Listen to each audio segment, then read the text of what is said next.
c'est bien parce que ça prend depuis le début. Donc, on va aller éditer tout ça. Ok, super. D'ailleurs, juste avant de commencer, on a déjà une question. C'est oui, rapide de Pierre. Donc, je ne sais pas si Pierre, tu veux poser ta question ou je peux la lire directement. Bah, je vais la lire, ça va être plus simple. Ouais, bah, c'est une très bonne question. Hein. Vas-y, lis-la-nous, Fabien. Alors, du coup, Pierre demande, pour entreprendre, pas besoin d'avoir fait de grandes études. À ce moment-là, est-ce que ça vaut le coup de créer une entreprise quand on s'est endetté pour faire de grandes études? Ne vaut-il pas mieux rentabiliser le diplôme via le salariat? En voilà une bonne question. Et on va aborder ça un peu, même si en fait... Alors, j'entends quelqu'un... Alors, faites gaffe, parce que si vous parlez, moi, je ne peux pas vous mute, parce que je ne vous vois pas tous et toutes, mais il y en a des fois... Ça arrive... Là, je sors d'un cours qu'on donnait à HEC, pareil, donc des fois, tu entends des trucs très intimes sur la vie personnelle et sentimentale des gens, pour pas dire autre chose. Donc, coupez bien vos micros, parce que voilà, hein, c'est toujours difficile de s'afficher. C'est une excellente question. J'ai pas la réponse.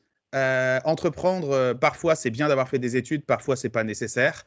Il est évident qu'entreprendre, dans la majorité des cas, dans le 99% des cas, ne vous rendra pas riche, mais ça, c'est pas l'objectif, et mettra des années à fonctionner correctement. Et donc, de facto, démarrer avec de la dette, c'est pas évident. Et de toute façon, à vos niveaux d'expérience, même si on peut entreprendre à tous les âges et qu'il n'y a pas d'âge pour ça, je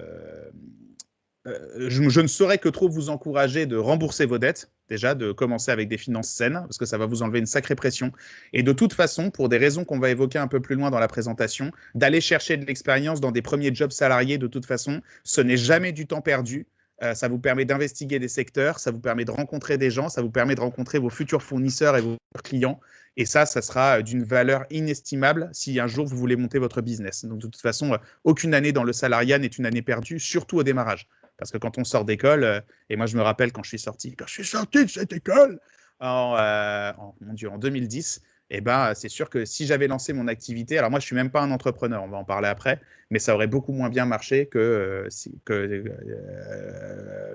ça a marché parce que j'ai attendu un peu, quoi. Donc, il ne faut pas être trop pressé. Ce n'est pas forcément nécessaire. On a déjà répondu à une première question et on va pouvoir attaquer. Alors déjà, on va vérifier les fondamentaux. Est-ce que tout le monde m'entend bien? Si vous m'entendez bien, mettez un pouce dans le chat ou un +1 ou montrez-moi le pouce devant votre caméra. Comme ça, je vois vos pouces et je suis un homme heureux. C'est merveilleux. Merci pour les pouces. Et parti. Hop là. Je m'appelle Rémi Rivas. Tout ce que vous avez besoin de savoir à mon sujet se trouve sur un URL d'une simplicité évidente, www.remirivas.com. Là-dessus, j'héberge plein de ressources où je parle d'entrepreneuriat, je parle d'innovation, je parle de design, je parle aussi de choses relatives à la carrière et à trouver sa voie professionnellement parce que c'est un sujet qui m'intéresse beaucoup. Voilà, vous me connaissez un peu parce que moi, c'est une grande chance que j'ai, c'est vraiment un plaisir. Ça fait 5 ans maintenant qu'on intervient tous les ans à la rentrée avec RSB. Alors, désolé, vous ne me connaissez pas toutes et tous. Sur les PGE, donc il y a les bachelors que je ne connais pas bien encore, mais que je ne demande qu'à rencontrer, et les IBPM. Donc voilà, donc certains et certaines d'entre vous ont eu à l'occasion du Design Sprint qu'on organise à la rentrée. Donc là, les PGE 1, pour eux, c'est encore tout frais. D'accord, où on fait ce genre de bêtises, où on vous fout à 500, 600 dans des bâtiments en même temps et on vous fait faire des trucs pendant plusieurs jours d'affilée et on espère que vous en gardez un excellent souvenir. Dans tous les cas, soyez sûr que nous, c'est toujours un grand kiff. Voilà, je suis aussi intervenu dans cette école il y a quelques années de ça maintenant pour faire une conférence qui s'appelle « Soyez vous-même ». Elle est sur YouTube. On a pété la barre des 7000 vues en mars, là, je suis content. Et sur laquelle vous trouverez énormément de conseils d'une façon générale qui sont valables à tous les niveaux, que vous vous destiniez au salariat, au conseil ou à l'entrepreneuriat, d'une façon générale. C'est plein de conseils que je donnais quand j'ai été prof moi-même à RSB, à mes étudiantes et mes étudiants. Et à force de les donner, quand j'ai su que je ne serais plus prof et que je ne reconduirais pas l'expérience, ben, je me suis dit, tiens, je vais faire cette conf à l'occasion. Alors, c'était pas les Corporate Day, à l'époque, c'était les Alumni Day, c'était il y a des années, tout ça. Et voilà, je l'ai mis sur YouTube. Donc, il y a plein de conseils là. N'hésitez pas à aller voir. Il y a plein de ressources. Voilà, est-ce que vous êtes prêts? Est-ce que vous êtes chaud? Est-ce que vous êtes motivé? Est-ce que vous êtes content d'être là? Ouais, on est bien là? Ok, c'est cool. C'est bien, Alex. Vas-y, donne tout, Alex. Sparta! Allez, et donc j'espère que vous êtes prêts parce que moi je suis là pour répondre à vos questions et qu'il y ait de la valeur. Je ne suis pas là pour pontifier et faire court, ok? On n'est pas là pour ça. Moi je suis vraiment là pour répondre le plus possible à vos questions pratiques et pragmatiques. Il n'y a pas de questions débiles. L'entrepreneuriat, on l'apprend majoritairement en le faisant et en faisant beaucoup de conneries. Donc moi si je peux vous raconter mes conneries pour éviter de faire les vôtres, eh ben, je suis content, c'est pour ça que je suis venu. Donc, par pitié, interagissez. D'accord? Donc déjà, montrez-moi vos têtes. Donc pour les autres, n'hésitez pas à mettre vos webcams, ça fait plaisir. Et voilà, n'hésitez surtout pas à prendre la parole et demander dans le chat, etc. Et Fabienne relaiera vos questions. T'es prête, Fabienne? On peut y aller? Oui, c'est bon, je me suis isolée. Normalement, on m'entendra mieux. Magnifique, super. Voilà. Eh ben, on y va alors. Alors, quelques petites contre-vérités sur l'entrepreneuriat, parce que malheureusement, l'entrepreneuriat est à la mode. Alors, c'est une chance parce que du coup, on n'en a jamais autant parlé, il n'y a jamais eu autant de ressources et ça n'a jamais été aussi encouragé que ces années-là. Et c'est une malchance parce que du coup, à chaque fois qu'un truc est à la mode, il y a plein d'abrutis qui viennent vous raconter des absurdités, généralement pour essayer de vous vendre des formations en ligne ou des trucs comme ça. Et il ne faut pas les croire. Donc moi, je vais essayer de vous donner quelques leçons fondamentales que moi, j'ai relevées sur l'entrepreneuriat à travers ma pratique personnelle, mais surtout, parce qu'une nouvelle fois, moi, je ne suis pas entrepreneur, à travers l'accompagnement de personnes qui portent des projets entrepreneuriaux depuis plus de 5 ans maintenant, pour aider des gens à lancer des business naissants. Donc je commence à avoir un certain recul sur cette activité. Alors déjà, on va commencer par un truc tout bête. Bon, déjà, ici, qui veut monter une entreprise? Mettez, voilà, alors voilà, il y a Pierre qui dit pub Facebook pour devenir milliardaire en 3 mois. Voilà, déjà là, tu cliques pas et surtout, ne faites pas comme moi au début, parce que moi, j'ai étudié leur tunnel de vente pour voir comment ça marchait. Au début, j'étais bête, je mettais mon vrai mail. Si vous voulez étudier leur tunnel de vente, créez une boîte mail et mettez, voilà, spécialement pour ça, parce que sinon, ils vous oublieront jamais. Jusqu'à la fin de votre vie, ils vous oublieront jamais. Donc, qui veut monter une boîte? Mettez +1 dans le chat si vous voulez monter une boîte. Mettez moi, mettez yo, mettez je, enfin voilà, mettez-moi dans le chat qui veut monter une boîte. On va dire dans les 5 prochaines années, qui a pour projet de créer une entreprise? Dans le chat. Mettez-moi moi, je, +1. On va compter un peu quand même. 6, 7, ok, 8, 9. Ok, bon, il y en a une petite kyrielle. C'est sympa. Il y en a qui hésitent encore. Ils ont totalement raison. Il n'y a pas de problème. C'est toujours le bon moment pour se lancer. Tu as dit quelque chose, Fabienne, peut-être? Oui, aussi, mais je regarde aussi. Mais il y a quand même pas mal de Ouais. +1. Bon, on est là pour ça, donc c'est chouette. Et je vois qu'on a une autre personne de Talent and Careers aussi que je ne connais pas, mais à qui je dis bonjour. Ah, bah, je pense que c'est moi. Ah Je suis connectée avec Talent and Career. Ok, C'est moi. Ok, on fait comme ça. Ok, c'est cool. Donc, qu'est-ce que c'est une boîte? Une boîte, c'est 5 activités. Ça, c'est ce qu'on vous apprend dans les écoles de commerce avec des mots compliqués. Une boîte, pour qu'une boîte tourne, c'est facile. Il faut maîtriser 5 compétences clés. Ce qui est très difficile, c'est que c'est des compétences qui sont extrêmement diverses les unes des autres et qu'en fait, quand on monte une boîte, il faut être un peu bon partout. Ce qui est compliqué déjà. Il ne faut pas être excellent quelque part, il faut être un peu bon partout. Donc déjà, truc tout bête. Quand tu veux monter une boîte, il faut comprendre comment tu vas créer de la valeur. La particularité de la valeur, c'est qu'elle s'échange contre quelque chose. Tu montres un truc à des gens, les gens ils disent waouh, ça a de la valeur, donc du coup, ils te donnent de l'argent en échange et tu peux monter une boîte. Donc déjà, tu dois comprendre comment tu dois créer de la valeur. Ensuite, tu dois marketer ton offre. Donc tu dois changer ta valeur en un produit ou un service avec un argumentaire clair et tu dois aller montrer tes messages devant les bonnes personnes. Comme ça, à la fin, les gens ils savent que c'est toi et que tu proposes ça et ils savent que ton produit, ton offre est disponible pour eux et ils l'identifient comme une solution potentielle à leurs problèmes. Si je parle trop vite ou si je dis des mots pas clairs, vous m'interrompez. Hein. Ensuite, il y a la vente. Parce que c'est pas le tout seulement de se faire connaître et d'avoir des fame et des likes sur Instagram. À la fin, il faut quand même que les gens ils sortent leur carte bleue et qu'ils achètent. Sinon, pas de vente, pas de boîte. Une fois qu'ils ont vendu, bien sûr, accessoirement, il faut délivrer la valeur que tu as promise. Donc là, il faut mettre en place des opérations, des process, il faut recruter des gens, il faut créer une culture d'entreprise et il faut être capable d'harmoniser, de coordonner des ressources, de personnes pour pouvoir faire travailler des gens tous ensemble et à la fin, ils délivrent qu'est-ce qu'on avait promis et le client et la cliente est super content et il ou elle paye et on est super heureux. Et à la fin, tout ça, il y a de l'argent qui va rentrer. Et là, il y a l'aspect gestion, qui est majoritairement ce qu'on va chercher dans les business schools, qui est qu'il y a le ou la DAF qui gère les flux, d'accord, le stock, la trésorerie, la comptabilité, et qui se démerde pour que tout ça reste dans le vert ou alors dans un niveau acceptable de rouge pour pouvoir payer les salaires de tout le monde et ne pas couler le mois prochain.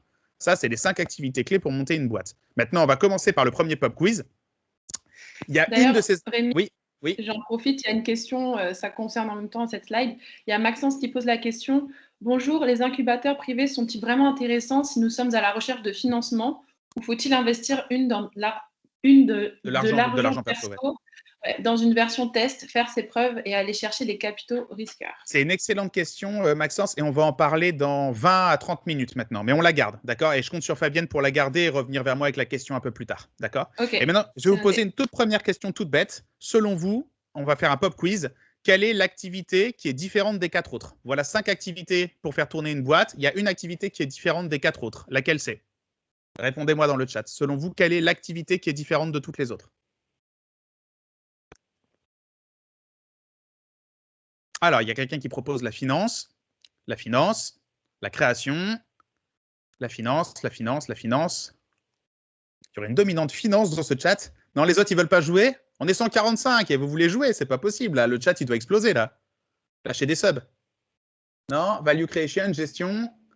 Ok, magnifique. Marius, on a un gagnant. On a un gagnant. Magnifique. C'est la première fois qu'on me l'a fait en 2 temps.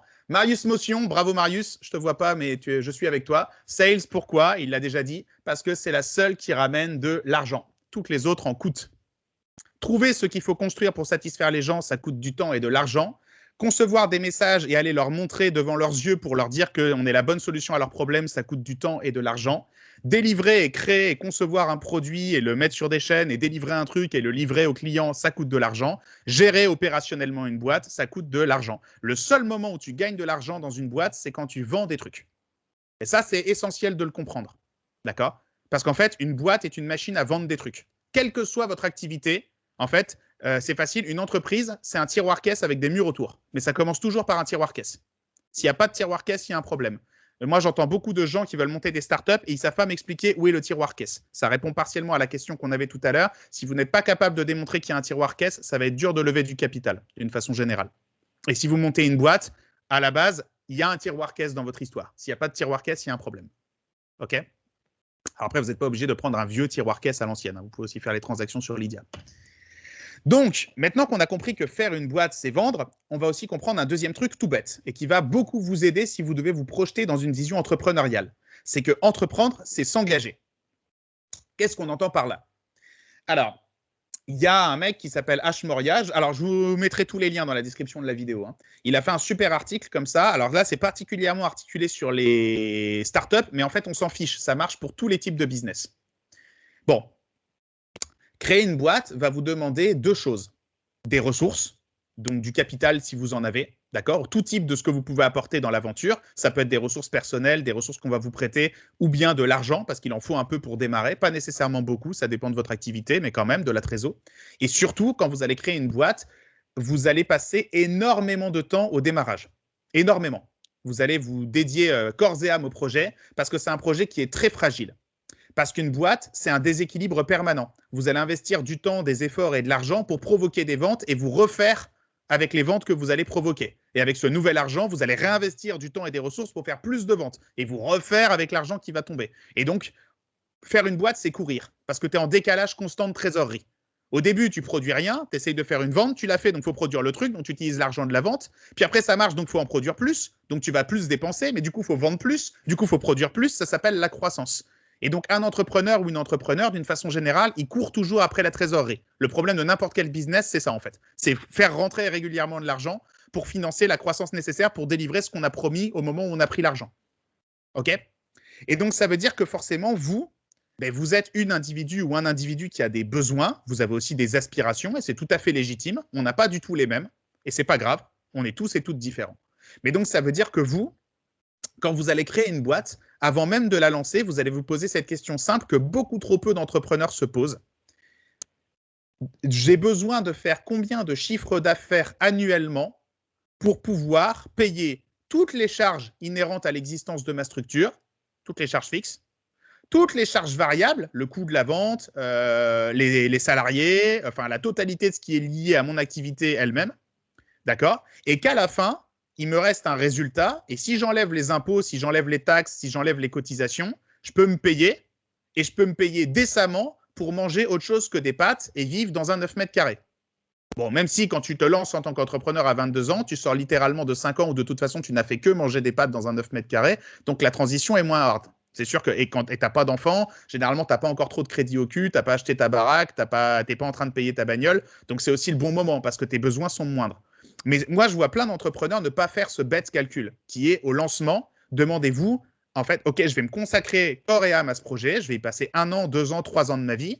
La première année, ça ne va pas ramener beaucoup parce que je serai personne, je sortirai de nulle part, il faudra que je me fasse connaître, ça prend toujours du temps. La deuxième année, ça va commencer à accélérer gentiment et je vais essayer de faire du business récurrent, de me faire connaître, je serai en croissance. La troisième année, je serai plutôt en phase de consolidation, stabilisation. La troisième année, au moins, il faut que j'arrive à détacher un chiffre d'affaires. Une fois que je l'ai amputé de la totalité de mes charges, je peux en vivre. Et quand tu as fait ce calcul-là, en fait, c'est assez magique. c'est ce qu'il appelle la ballpark destination. Ben, c'est qu'en fait, quand tu as ce chiffre, d'accord, qui est X, le chiffre d'affaires que tu dois faire, ben, tu te rends compte qu'en fait, pour faire ce chiffre d'affaires, tu peux jouer que sur 3 variables, et 3 variables seulement. Alors, pour faire un chiffre d'affaires, quelles sont les 3 variables sur lesquelles on peut jouer? Non, vous n'avez plus Eri en finance maintenant, il est parti. On avait Eri en finance, il était génial, mais non, vous en avez d'autres maintenant. Alors, quelles sont les 3 variables sur lesquelles on peut jouer pour faire un chiffre d'affaires? Dites-moi tout dans le chat. Si je vous dis, faites-moi un chiffre d'affaires, et je vous dis, un chiffre d'affaires, c'est A fois B fois C. C'est quoi les 3 leviers pour augmenter ton chiffre d'affaires? Tu n'en as que 3. Ça, c'est l'avantage de tous les business. Quel que soit le business dans lequel tu es, tu n'as que 3 leviers. Charge fixe, charge variable, chiffre d'affaires. Alors ça, c'est ton coût de la vente. Là, c'est pour générer ton chiffre d'affaires. On parle que des produits, d'accord? Il y a de l'argent qui rentre dans ta boîte.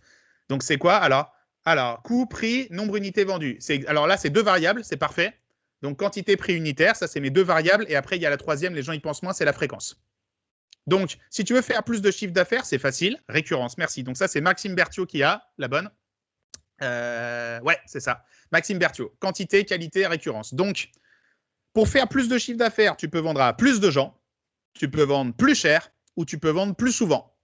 Les 3 seules façons de faire du chiffre d'affaires sont vendre plus cher, vendre à plus de gens ou vendre plus souvent aux mêmes gens.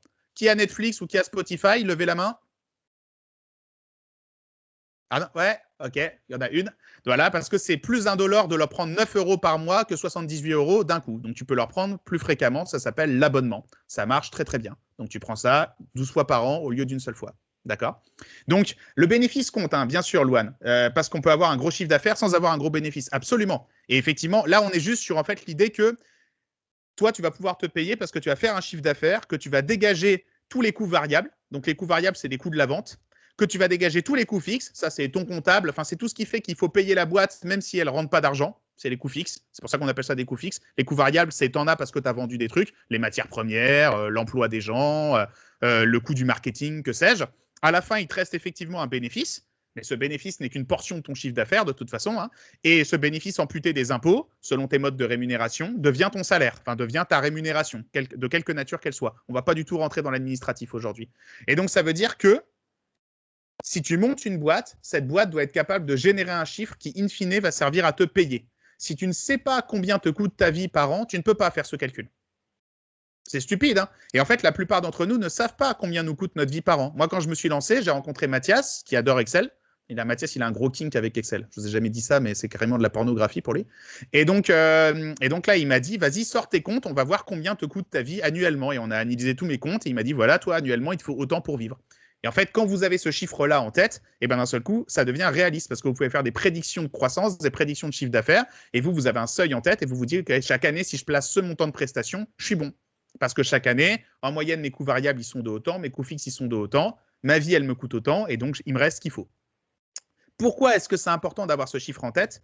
Parce qu'à partir du moment où vous avez ce chiffre et à partir du moment où vous avez compris que pour faire ce chiffre, il n'y a que 3 variables sur lesquelles vous pouvez jouer, convaincre des gens de signer le plus nombreux possible, leur vendre au prix le plus juste, mais aussi le plus élevé possible, et leur vendre plus souvent ou de façon récurrente, et ben en fait, ça veut dire que maintenant, tu peux faire une courbe, et c'est celle qu'on voit à l'écran, où tu mets ton objectif de chiffre dans 3 ans. Alors, si on était dans un monde parfait, ça serait une belle courbe linéaire avec un axe de 45 degrés, où au premier mois, tu aurais 1 client, au deuxième mois, tu aurais 2 clients, au troisième mois, tu aurais 4 clients, sauf que ça ne marche pas comme ça dans la vie, parce qu'au début, tu te lances et personne ne te connaît, donc pendant 3 à 6 mois, tu vas galérer et pas trouver de clients, puis après, tu vas en faire un peu, puis un peu, puis un peu, puis ça va augmenter, donc ça va plutôt ressembler à une asymptote, à une exponentielle qu'à une linéaire, d'accord? Et à la fin, si tu as bien bossé, si tu arrives à générer le nombre de ventes nécessaires, tu vas atteindre ton chiffre. Et ça veut dire quoi? Ça veut dire que maintenant, puisque tu sais combien tu devrais faire en théorie pour rester vivant, eh ben, tu peux te foutre la pression tous les lundis matins en regardant tes chiffres de vente de la semaine d'avant et en disant combien on a vendu la semaine dernière. Et là, si tu ne vends pas pendant très longtemps et que ta courbe réelle, elle reste très en dessous de la courbe projetée, tu sais que tu as un problème. Tu sais que soit tu vends à des gens qui n'ont pas d'argent, tu ne vends pas aux bonnes personnes, soit tu vends trop cher ou pas assez bien, soit tu ne vends pas assez cher ou de façon pas assez récurrente, mais qu'il y a un problème dans ta stratégie, dans ce qu'on appelle le business model. Et moi, pourquoi est-ce que j'insiste à mort là-dessus, même si ça paraît être débile, et je vous le promets, j'accompagne des gens présumés brillants, qui viennent de très grandes institutions, etc., qui montent des boîtes, et des fois, ça fait 3 ans qu'ils ont la boîte, et tu fais cet exercice avec eux pour la première fois. Et vous découvrez en live que leur hypothèse n'est pas rentable pour eux. Donc c'est génial hein, parce qu'ils ont des clients, ils ont un prix unitaire, ils vendent bien et tout, mais qu'en fait, même avec la croissance qu'ils ont, la boîte, elle n'est pas solvable et ils ne vont pas réussir à en vivre. Et donc des fois, il y a des gros... là, il y a un blanc. Après, on fait « Ah ouais, merde, si on avait fait cette vérification le 2e jour du lancement, on aurait économisé beaucoup de temps et on aurait changé de modèle beaucoup plus tôt. » Donc tu m'étonnes. Donc soyez conscients de ça. La boîte, c'est ce qui va vous faire vivre. Et en fait, ce que vous allez monitorer d'une façon ou d'une autre, c'est le chiffre d'affaires. C'est votre façon de générer de la vente.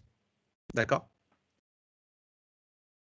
Alors, tu veux peut-être nous lire, Fabienne, je vois qu'il y a une question de Florian. Il y a un commentaire, je pense que c'est un commentaire de Florian qui dit que c'est plutôt dans la création d'une entreprise qui a un gros potentiel de chiffre d'affaires, mais une très grande complexité. Ouais. Alors là, je n'avais pas prévu d'en parler aujourd'hui, mais on pourra en parler à la fin parce que là, c'est vraiment plus, c'est plus une entreprise, c'est une start-up. Alors, ok, j'avais pas prévu d'en parler, mais on va faire une petite parenthèse. Ouais, question débile. Si on déborde et qu'on finit à 12h30, c'est pas grave? Ça va? Ok, cool. Parce qu'on va déborder. Hein. Me connaissant, on va très certainement déborder. J'ai fini à l'heure une fois, mais je me rappelle plus, c'était en 97. Ok, alors, 3 typologies de business. Bah tiens, on va jouer à un pop quiz. Pourquoi, selon vous, moi et Mathias, on n'est pas une entreprise?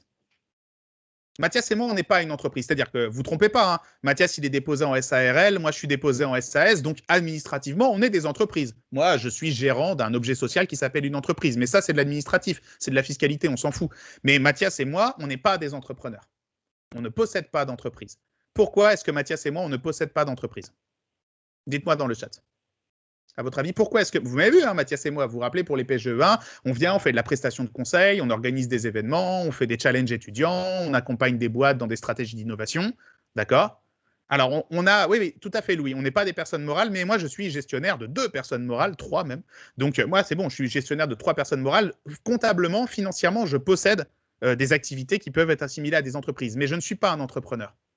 Alors, je n'ai pas d'employés, on se rapproche de la réalité, David, mais c'est encore plus cruel que les employés. Ben, tout simplement parce que, en fait, c'est facile, je ne fais pas d'argent quand je dors. Monsieur Coca-Cola, il vend des canettes de Coca-Cola. Et à chaque fois qu'il y a des gens qui achètent des canettes de Coca-Cola dans le monde, même si lui, il a arrêté d'en produire depuis très longtemps, eh ben, il gagne de l'argent. Parce que lui, ce qu'il vend, ce n'est pas son temps, ce n'est pas sa disponibilité humaine, c'est le fait qu'il a produit un bidule, il l'a mis dans un paquet, et maintenant, il y a des gens, ils vont à la Fnac ou ils vont sur Amazon et ils achètent le bidule, d'accord? Et ils l'achètent à un prix unitaire fixé, à coût fixe, et ils le rachètent régulièrement, etc. Et ça fait du chiffre. Et ça, c'est la particularité d'une entreprise. Une entreprise, c'est un système qui produit de la valeur indépendamment du temps que vous y consacrez. Donc, par exemple, si vous montez une boulangerie demain et que vous mettez un boulanger dedans et des apprentis pour l'aider, une boulangère et des apprentis, eh ben, ces gens-là vont produire du pain, ils vont le vendre tous les jours. Vous allez faire le marketing de la boulangerie, vous allez faire l'optimisation de la boulangerie, la gestion. Mais si vous vous barrez en vacances pendant 3 mois et que vous revenez, pendant que vous n'étiez pas là, la boulangerie, elle a fait de l'argent. Parce qu'une entreprise, c'est un système qui tourne sans vont. D'accord? Alors que moi, je suis freelance. Je vends mon temps. La seule chose que je vends, c'est mon temps. Donc, ce que je vends, en fait, c'est mes neurones et beaucoup de caféine. Donc, il y a des gens, ils viennent me voir parce qu'ils ont des problèmes. Donc, il y a 5 ans, Élodie Huret, qui est une femme remarquable, est venue me voir parce qu'elle avait un problème. Et elle a dit, j'ai besoin d'un événement de rentrée qui ressemble à rien de ce qu'on faisait avant pour eux parce que je les kiffe et je veux vraiment qu'ils aient un truc différenciant. Et on a créé le design sprint de rentrée. Et moi, ce que j'ai vendu, c'est mon cerveau. Et maintenant, à chaque fois que je viens une semaine à l'école pour le faire, ce que je vends, c'est une semaine de mon temps pour le faire. Si j'arrête de le faire, je n'ai plus d'argent. D'accord? Alors que si j'avais fait un bouquin sur le design sprint ou une formation en ligne sur le design sprint, ou si, voilà, et ben là, la formation, je la vendrais en ligne et moi, je toucherais, moi, je toucherais de l'argent sans rien faire. Je pourrais me barrer, je pourrais même changer de métier, mais à chaque fois que dans le monde, il y aurait quelqu'un qui achète cette formation et qui mettrait une carte bleue, je toucherais de l'argent parce que je vendrais du produit. J'aurais un système qui vendrait des choses sans moi. C'est ça une entreprise. C'est un système qui vend des choses sans vous. OK? Ça va pour tout le monde? Pour répondre à la question de Marius, quantité, donc plus de clients, plus cher, plus souvent. D'accord? Plus de clients, plus cher, plus souvent. C'est ça les 3 variables. Vous suivez? Ça va? Pouce levé pour ceux qui suivent? Celles et ceux qui suivent, ça va? Ok, cool. Du coup, Rémi, je ne sais pas si on peut revenir sur la question de Maxence, vu que ça concernait un peu les ressources personnelles ou pas. Exactement. Enfin, donc sur les incubations, non, c'est ça? Alors, la question de Maxence. Ouais, les incubateurs privés ou si c'est mieux d'investir de l'argent perso. Alors, ce qui va aussi nous permettre de répondre à la question de Florian. Alors, donc ça, c'est la grosse différence entre un ou une freelance et un ou une entrepreneur. Et il y a un autre type d'entreprise dont vous entendez beaucoup parler qu'on appelle des startups. Les startups, en fait, alors attention, une boîte qui se crée n'est pas une startup. Une boîte qui essaye de construire un produit basé sur une innovation technologique n'est pas non plus une startup. D'accord? La définition d'une startup, il y en a plein, mais moi, il y en a une que j'affectionne extraordinairement. C'est celle d'un monsieur qui s'appelle Steve Blank. Alors, on va très peu en parler, d'accord? Mais je le mets son nom dans le chat et vous pouvez aller voir ce qu'il fait. C'est le papa du Lean Startup. Il a créé une super méthodologie il y a des années maintenant, il y a plus de 30 ans, qui s'appelle le Customer Development et qui parle vraiment de ça. Une startup est une entreprise qui ambitionne, dans un temps extrêmement réduit, de s'installer de façon très agressive sur un marché en très forte croissance. D'accord? Une startup est une entreprise, est un projet entrepreneurial où il y a des gens qui disent on va créer une solution et on va trouver un modèle de revenu assimilé à cette solution. Et en fait, on va faire ça sur un marché qui a un potentiel de croissance énorme parce que c'est le bon moment où le marché il est en train d'éclore et d'accélérer à toute vitesse. Et nous, il faut qu'on soit rapide, il faut qu'on aille très vite. Et c'est pour ça qu'on va aller chercher beaucoup de capital externe parce qu'on va échanger le droit d'aller vite contre de l'argent qui n'est pas à nous. Parce que si on avait voulu monter un business normal, on devrait d'abord faire des ventes, trouver de l'argent, puis faire de la dette éventuellement bancaire et réinvestir et avoir une croissance qu'on appelle organique. Donc ça, c'est un modèle très capitaliste rénant de financement d'une entreprise. Je connais des entrepreneurs très talentueux qui sont multimillionnaires maintenant et qui ont marché comme ça, il n'y a pas de souci. Tu as une petite boîte qui fait de l'argent, tu fais beaucoup de bénéfices, tu réinvestis ton bénéfice et tu mets un prêt bancaire, tu fais beaucoup d'argent, tu rembourses le prêt bancaire, tu as fait encore plus d'argent, donc tu réinvestis ton bénéfice, tu refais un prêt bancaire et tu fais ça tous les ans. Et 10 ans plus tard, tu as toujours 100% de ta boîte et tu fais 12 millions avec 20 salariés et tu es très heureux. Ça, c'est une façon standard de développer une entreprise. Les startups, elles disent non, t'as pas compris. Nous, il faut qu'on soit numéro 1 dans 3 ans. Dans 3 à 4 ans, ce marché, il va exploser, tout le monde en voudra et tout. Et donc, il y aura une place pour un immense acteur. Et donc, nous, ce qu'on veut, c'est beaucoup d'argent maintenant pour financer. C'est exactement comme un sportif qui se dope. C'est une boîte sous stéroïdes, une startup. C'est une boîte qui utilise de l'argent externe pour avoir le droit de grandir très, très vite. Beaucoup plus vite que son rythme naturel de croissance aurait pu lui permettre. Parce que la promesse qu'elle fait à ses investisseurs, c'est vous allez nous donner beaucoup d'argent maintenant alors qu'on est petit et qu'on ne vaut rien, mais on est capable de vous démontrer qu'il y a un marché qui fait une telle taille en face et que quand on sera numéro 1 sur ce marché, on va tellement faire une rente parce qu'on aura plus de 80% des parts de marché, on sera incontournable, que vous aurez eu bien raison de nous donner de l'argent maintenant pour nous permettre d'accélérer et de grossir 20 fois plus vite que si on avait dû compter sur notre croissance organique. C'est ça une startup. C'est une boîte qui négocie du capital externalisé contre de la gouvernance externalisée. C'est une boîte qui va chercher de l'argent à l'extérieur en laissant rentrer des investisseurs au capital, des gens qui possèdent une partie de la boîte et qui du coup ont des mots à dire sur la gouvernance, sur son développement et son orientation. Donc ce qu'elle vend, en fait, il faut bien comprendre ça, une startup, c'est un véhicule d'investissement. Une startup, c'est une promesse qui est faite à des investisseurs, des gens qui ont beaucoup d'argent, en disant tu peux acheter un Picasso, tu peux mettre de l'argent sur ton livret A, tu peux jouer en bourse, tu peux acheter de l'immobilier, ou bien tu peux faire ce qu'on appelle du venture capital, du private equity. Tu peux me donner de l'argent et la mettre au capital de mon entreprise. Et moi, grâce à ton argent, je vais grossir très vite et avoir une croissance énorme. Et donc, une startup existe pour 3 choses et 3 choses seulement, croître, croître et croître. D'accord ? Donc, c'est pour ça qu'il y a autant de plantage. C'est parce que, je vois ta main, Alexandre, t'inquiète, ouvre ton micro après si tu veux. Et c'est pour ça que le problème, c'est aussi pour ça qu'il y a autant de plantage avec les startups. C'est qu'en fait, grosso modo, quand vous avez plein d'argent et que vous devez grossir 20 fois plus vite, il faut imaginer, vous êtes dans une bagnole avec votre permis A, sauf que la bagnole, au lieu d'aller à 100 km/h, elle va à 500 km/h. Donc, il ne faut pas éternuer, hein. Là, si vous vous plantez, si vous faites une mauvaise décision, etc., la sortie de route, elle est très rapide parce que vous achetez le droit d'aller très vite et de croître très vite. Et donc, une erreur a beaucoup plus de conséquences. C'est aussi pour ça que c'est un jeu de massacre et qu'il y a beaucoup de mortalité dans ce secteur. Vas-y, Alexandre, qu'est-ce que tu veux dire ? Aussi, peut-être que ça va être plus juste si on allait dans l'ordre, parce qu'avant Alexandre, on avait Raphaël qui posait une question dans le chat et Alexandre, après, je te laisse. Ça roule. Vas-y, Alexandre, pose ta question dans le chat, on la reprendra. Faut-il innover pour réussir ? Non, pas du tout. La meilleure façon de vous lancer en tant qu'entrepreneur, et je ne devrais pas dire ça, mais c'est la vérité, c'est de prendre un truc qui marche très bien ailleurs et de le ramener sur votre marché géographique. Donc, c'est d'être tout sauf créatif. Il y a même un nom pour ça s'appelle le copycat. C'est la même chose que dans les séries thrillers où il y a des serial killers et des gens qui les imitent. On appelle ça des copycats. C'est la même chose. C'est des copycat business. C'est-à-dire qu'en fait, innover n'est absolument pas nécessaire. Et d'ailleurs, innover, souvent, c'est un risque. Pourquoi ? Parce que l'innovation, c'est convaincre les gens de faire des choses différemment. Alors qu'il y a plein de gens, tout ce qu'ils font, C'est par exemple, qui utilise Zalando ici, qui a déjà commandé des trucs sur Zalando, levez la main. Vous voyez ce que c'est quand même? Ouais. Ok. Maintenant, ça vend des fringues et tout, mais à l'époque, ça vendait que des chaussures et c'était un clone de Zappos. S'il y en a qui connaissent Zappos, c'est pour ça qu'ils l'ont appelé Zalando parce que ça commence pareil. Alors non, pas du dropshipping, faut pas déconner quand même. Mais effectivement, Zappos, ils vendaient des pompes aux États-Unis d'Amérique, ça marchait bien pour eux. Et en fait, du coup, ils avaient validé le fait que le marché occidental de consommateurs, il était prêt à acheter des chaussures en ligne, ce qui n'était pas gagné à l'époque. Hein, parce que vous, bande de jeunes, vous êtes tous nés après 2000, ou pile en 2000. Mais je vous rappelle qu'en 2002, moi, quand ma mère elle a découvert Internet, elle a dit « Rémi, je ne mettrai jamais ma carte bleue sur Internet. » J'aime bien lui rappeler ça maintenant. Donc, oui, mais sauf qu'il a fallu 20 ans pour qu'elle change d'avis, tu vois. Mais en 2002, vendre des pompes sur Internet, c'était pas gagné. Les gens, ils n'avaient pas l'habitude. Donc, quand tu as un Américain qui a déjà prouvé qu'en fait, c'était bon de vendre des pompes et que ça marchait bien, le truc le plus simple, c'est tu prends le principe du business, tu le clones, tu le lances en Europe. Parce qu'en fait, ils ont déjà dilué une grosse partie des risques. En fait, toi, quand tu es entrepreneur, ce que tu veux, c'est pas faire de la nouveauté, c'est trouver un modèle qui est le moins risqué possible. Et donc, si d'autres ont déjà dérisqué ton modèle avant toi, mais fais-toi plaisir. C'est pour ça que bien connaître son secteur et bien connaître ses concurrents, c'est essentiel. Parce que souvent, tu vois des gens qui ont essayé de faire des trucs avant toi, ça a plus ou moins marché, et ces gens-là, leur échec ou leur succès, il a beaucoup à t'apprendre.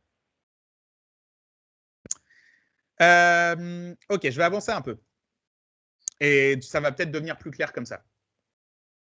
Du coup, je ne sais pas si Alexandre avait Ouais, Alexandre, c'était quoi sur le startup? Vas-y, balance Alexandre sur les startups. Oui.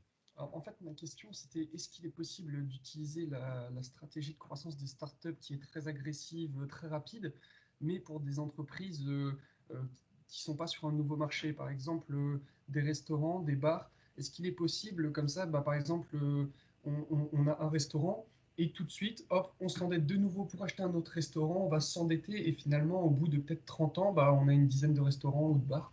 Tout à fait. Alors, c'est une très bonne question. Il y a deux réponses. Donc, c'est une très bonne question.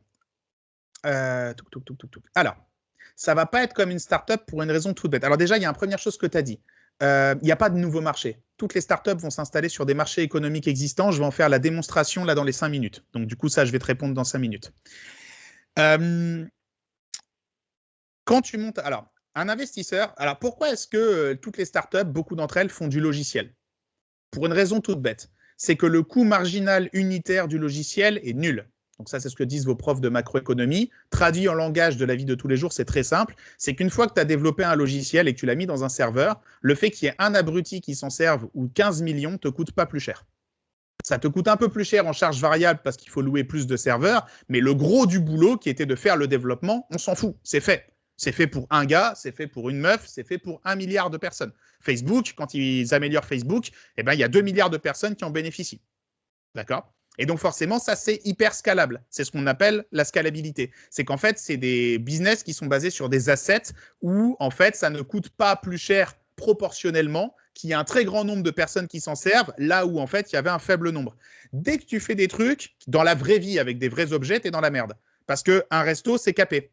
Si tu as 30 tables et que toi, tu es au Michelin ou aux Agates et que tu as 5 étoiles, tu as une ligne d'attente de 2 heures devant ton resto et toi, tu sers 30 tables à la fois. N'empêche que toi, tu es capé à 30. Donc, une bonne journée, tu as fait 3 services. Donc, tu as fait 90 couverts x 2, tu as fait 180 couverts. Vous avez tout pété. Hein. C'est champagne, c'est la fête. Mais tu as fait que 180 couverts. Et donc, s'il y avait 1000 personnes dehors, elles n'ont pas bouffé. Et donc, elles sont allées ailleurs. Donc, ça, c'est des business par essence non scalables. Effectivement, dans la restauration, ce qui se fait beaucoup, c'est la franchise. Parce que ça, c'est scalable. Donc, c'est des gens, ils lancent des concepts de resto, ça marche bien, il y a une identité, il y a un truc. Et un jour, ils en font un produit packagé et ils disent, dès qu'il y a quelqu'un dans son bled qui veut ouvrir un resto et qui ne veut pas s'embêter à trouver des recettes, une identité, moi, je lui franchise mon nom, ma marque. Moi, je vais faire de la com pour que ce soit hype et qu'il y ait bien ce qu'il faut. D'ailleurs, si tu veux regarder, il y a un truc qui s'appelle MrBeast Burger, qui a fait un truc énorme là-dessus avec Maria Carré, avec des rostas et tout, alors que c'est un truc qu'on appelle ça du cloud kitchen. Le gars, il n'a pas de cuisine. Il bosse que avec des restos qui existent déjà et il valide des burgers avec Maria Carré. Et après, c'est d'autres cuisines qui les fabriquent une fois qu'il les a vendus. Donc là, on est dans le dropshipping du burger. Je te laisse aller voir, c'est très drôle. Et donc, ça ne va pas être un truc de start-up, ça va plutôt être un truc de private equity ou de LBO, ou de, si tu veux, où c'est des fonds beaucoup plus petits, de personnes qui investissent, on va dire, dans l'économie réelle, en quelque sorte, et qui vont t'aider. Souvent, c'est ta banque. Souvent, en fait, ton premier allié dans ce genre de business, c'est ta banque, tout simplement. Et en fait, c'est quand tu vas voir ton banquier avec ton bilan de restaurant de la première année, la deuxième année, la troisième année, et tu lui dis, écoute, franchement, on fait plein tous les midis, ça explose, c'est trop cool. ce qui, blague à part, cette année n'était pas le bon moment pour lancer un restaurant, just for fun. Et donc, du coup, tu dis à ton banquier, ce que disent tous les entrepreneurs à qui ça marche bien, tu dis, on va péter les murs. On va péter les murs, on va acheter le local d'à côté pour agrandir. Puis un jour, tu dis, bon, on a assez agrandi, on continue à tout péter, donc est-ce que tu peux me prêter de l'argent? On va acheter le truc à 500 mètres en bas de la tour de la Défense. D'accord? Et ton banquier, il va te financer par la dette. Et ce qui est super chouette dans ce mécanisme-là, c'est qu'en fait, tu lèves de la dette, tu lèves du crédit. Donc, les gens te prêtent de l'argent, toi, tu fais grossir ton business, et puis à la fin, tu rends l'argent avec une commission, et surtout, toi, tu restes unique détenteur du capital de ton entreprise. Souvent, c'est ça qui se passe. C'est ce modèle de financement-là qui est privilégié pour, on va dire, les très petits business, c'est-à-dire des trucs à l'échelle d'un restaurant, 5 restaurants, 10 restaurants. Tu vois. Si tu veux monter un truc de franchise à 500 trucs, c'est déjà différent. C'est déjà pas pareil. Ça va? Cool. Super, merci. Ah, perfect. Alors, je pense quoi du dropshipping? Faut pas en faire. Alors, c'est immoral et c'est un truc de bâtard. Mais ça, c'est mon avis, donc on s'en fout. Parce que, en fait, le capitalisme est immoral, est amoral, et donc vous pouvez faire ce que vous voulez. 2, ça marche pas. Et 3, ça marche pour les gens qui vendent des formations en dropshipping. Et ça, j'ai fait un article que vous pouvez aller voir sur mon blog qui s'appelle « Le raccourci secret vers le succès ». Et moi, la seule chose que je vous demanderais, je ne vous dirais pas qu'il ne faut pas le faire ou il faut le faire, c'est juste avant d'acheter une formation sur le dropshipping, allez lire cet article. Voilà. Et si vous allez lire cet article déjà, j'ai gagné. D'accord? Mais voilà, faites du dropshipping si vous voulez, ça ne me regarde pas. D'accord? Mais n'achetez pas de formation de personnes qui va vous apprendre à en faire. Parce que sinon, ça ne va pas vous enrichir, mais ça va enrichir une certaine catégorie de personnes pour lesquelles j'ai le plus profond mépris. Du coup, maintenant, on va parler du fait de... La croyance habituelle, c'est je vais créer une boîte et je vais créer des clients. Et malheureusement, on ne peut pas créer des clients. D'accord? Donc, pourquoi? Parce qu'en fait, rappelez-vous, hein, les 3 façons de faire du CA, d'accord, c'est de vendre à beaucoup de gens, enfin de vendre à plus de gens, de vendre plus cher, d'accord, et de vendre plus fréquemment. Or, ces 3 choses-là, on ne peut pas les créer. Alors, si, vous pouvez créer des gens. Ça s'appelle faire un enfant. Ça coûte très cher. Et généralement, ça devient un consommateur ou une consommatrice 20 ans après la conception. Donc, ce n'est pas très rentable et ce n'est pas très scalable. Donc, c'est un coût d'amorçage très fort. Mais vous, chaque année, enfin non pas vous, il ne faut pas déconner, hein, vous êtes de brillants exemples de ça. Et dans quelques années, pour celles et ceux qui veulent, et je leur souhaite bon courage, vous allez créer des nouvelles générations de consommatrices et consommateurs. Mais ça, les entrepreneurs ne peuvent pas faire ça. Les parents font ça. D'accord? Vous n'allez pas non plus créer plus de thunes. Donc ça, c'est la BCE qui peut faire ça. Donc il y a Gilles Mito, Eureka sur YouTube, un ancien de cette école qui explique ça très bien. Donc voilà, il n'y a que la BCE qui peut créer du pognon. Donc vous n'allez pas créer plus d'argent. Et vous n'allez pas créer plus de temps disponible dans la journée non plus. D'accord? Donc sous-entendu, quand vous matez Netflix, vous lisez moins de bouquins. Ou vous regardez moins la télé. D'accord? Parce que ce temps-là, Netflix le prend à la télé. Donc puisque vous ne pouvez pas créer de consommateurs, ouais, Eureka de RSB, ouais, c'était un P17. La force, la meilleure promo, hein, de toute façon, je pense que c'est plié. De toute façon, c'est moi qui suis admin. Donc, du coup, où en étais-je? Oui, donc puisque tu ne peux pas créer plus de clients, puisque tu ne peux pas créer plus de thunes et puisque tu ne peux pas créer plus de temps pour qu'ils utilisent ta solution, tu arrives à une seule conclusion logique qui est tu vas aller voler. Tu vas aller voler à quelqu'un d'autre. L'entrepreneuriat, c'est ça. Alors, en langage de la vie courante, on dit prendre des parts de marché. Ça, c'est la version gentille. D'accord? En version réelle, ça s'appelle voler. D'accord? Vous avez peut-être connu ça. Mais vous êtes jeune, donc ça m'étonnerait. Vous, il y avait déjà une SIM à l'intérieur. Non, vous avez connu un peu vite fait quand même? OK. Oui, P17, absolument. Gilles Mito, P17. Pourquoi est-ce que l'iPod a marché? Pourquoi est-ce que l'iPod a fait du pognon? Parce que les gens achetaient de la musique dans iTunes avec. OK? Ça va? Mais les gens achetaient déjà de la musique avant. Donc le succès de l'iPod, il est très simple à expliquer. Il est arrivé au bon moment. D'accord? Donc c'est facile, vous voyez les histogrammes. En rouge, c'est l'achat de musique en numérique. En bleu, c'est l'achat de CD et de vinyle et de cassettes. D'accord? Donc en 2007, OK, eh ben, en fait, il y avait encore très très peu de ventes de musique en numérique. Et maintenant, vous passez votre vie dans Spotify et dans Apple Music. D'accord? Et pourtant, ironiquement, vous payez moins de pognon pour acheter de la musique qu'en 2007. Donc organiquement, en France, c'est un marché en décroissance. Mais on s'en fout. Parce que grâce à des dispositifs numériques, Apple a réussi à vous convaincre, et d'autres depuis, que c'était mieux de l'acheter numériquement ou de la louer à l'écoute plutôt que d'acheter des CD.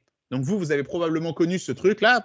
Qui a eu des CD? Non, ça, vous aviez des CD au début? Vous achetiez des singles, trucs comme ça, un peu quand même. La prochaine génération, tu leur montreras ça, sera comme la cassette audio pour vous. Ils diront, oh, c'est joli, c'est beau, c'est décoratif et tout. Tu diras, non, il y avait de la musique dessus et tout. Ils diront, mais non, tu te fous de ma gueule. OK. Et bien sûr, on pourrait être triste pour le CD, sauf qu'on a compris, le CD avait tout volé aux cassettes et aux vinyles. D'accord? Donc en fait, l'innovation, pour répondre, ce n'est que du déplacement d'habitude. L'innovation, c'est construire des nouvelles solutions technologiques pour proposer à des gens qui sont déjà clients de solutions actuelles de plutôt substituer leurs habitudes de consommation à d'autres habitudes. D'accord? Donc vous, voilà, j'imagine qu'avant, vous achetiez peut-être des CD ou de la musique, puis un jour, vous vous êtes fait avoir par Spotify ou par Deezer, et maintenant, vous payez l'abonnement ou Apple Music, et vous louez votre musique, et vous l'écoutez, vous faites vos playlists et tout, et vous, du coup, vous achetez moins de musique, parce que vous allez moins souvent à la FNAC ou aux autres endroits où vous alliez pour acheter de la musique. D'accord? On n'a pas créé plus d'argent. On a juste convaincu plus de personnes d'utiliser votre nouvelle solution plutôt que leur solution traditionnelle. C'est ça l'innovation. L'innovation, c'est convaincre les gens de changer d'habitude de consommation. Ça ne peut pas créer de marché parce que les gens ne sont pas plus riches. D'accord? Donc forcément, s'ils doivent payer pour votre solution, ça veut forcément dire qu'ils arrêtent de payer autre chose. C'est logique ce que je dis? D'accord? Donc, quand vous faites des business plans et quand vous faites une entreprise, la première question à vous poser est... J'attends dans le chat. Moi, j'ai tout mon temps, j'ai toute ma journée, je m'en fous. La première question à vous poser est... En fait, c'est la deuxième question. Donc, quand vous montez une boîte, la première question à vous poser, c'est quand est-ce que je vais la revendre? Est-ce que je vais la garder pour ma vie ou est-ce que je vais la revendre? D'accord? Et la deuxième question à se poser, effectivement, Clément, c'est sur le marché et plus exactement... Comment je fais des sous? Voilà. À qui est-ce qu'on vole? C'est bien, Adrien. Il y en a un qui suit. À qui on va voler du blé? Donc, ça veut dire qui est-ce que je vais remplacer? Est-ce qu'il y a déjà des gens qui sont des clients, d'accord, de solutions qui existent actuellement et qui dépensent déjà activement de l'argent pour résoudre le problème que je veux résoudre?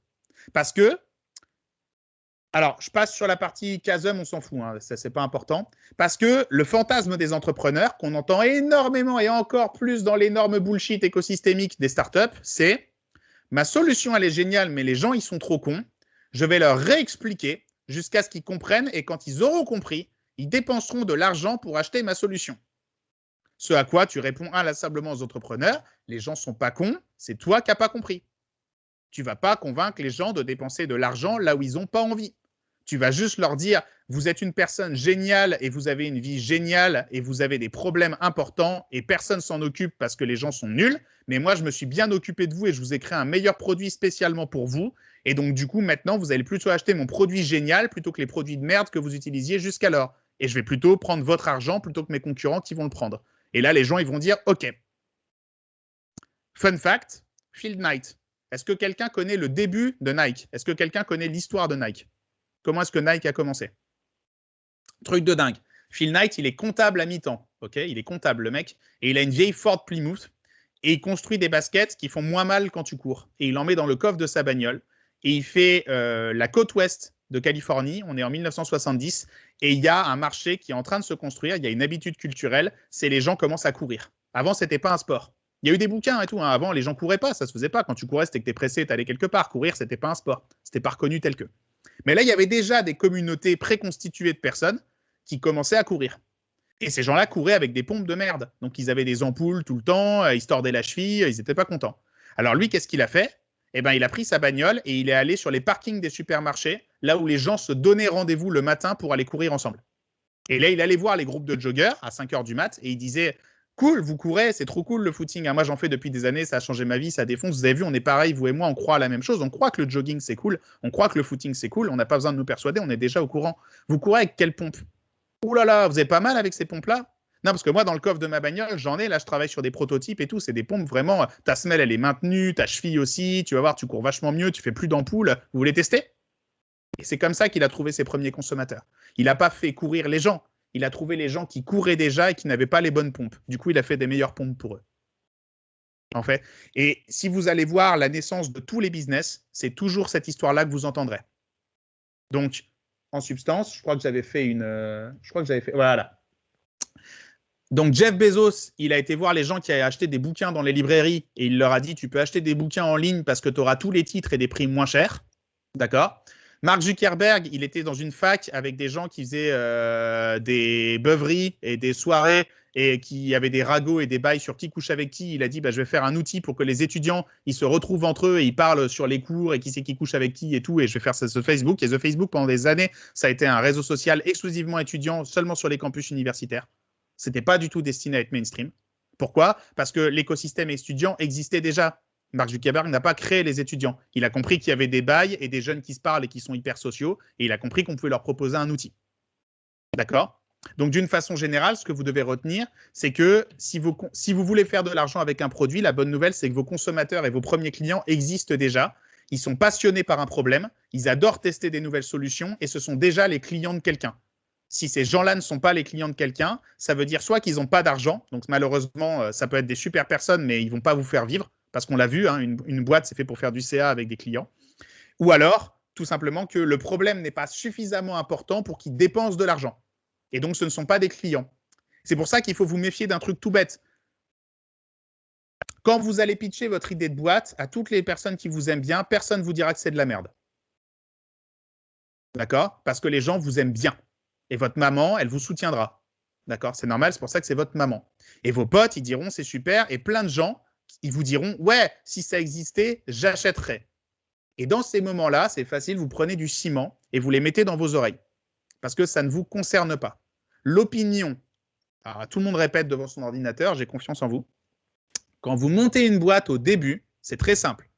La seule opinion qui vous importe, c'est l'opinion des gens qui dépensent déjà de l'argent pour acheter d'autres solutions pour résoudre le problème. La seule opinion qui compte, c'est celle des gens qui sont déjà les clients d'autres solutions.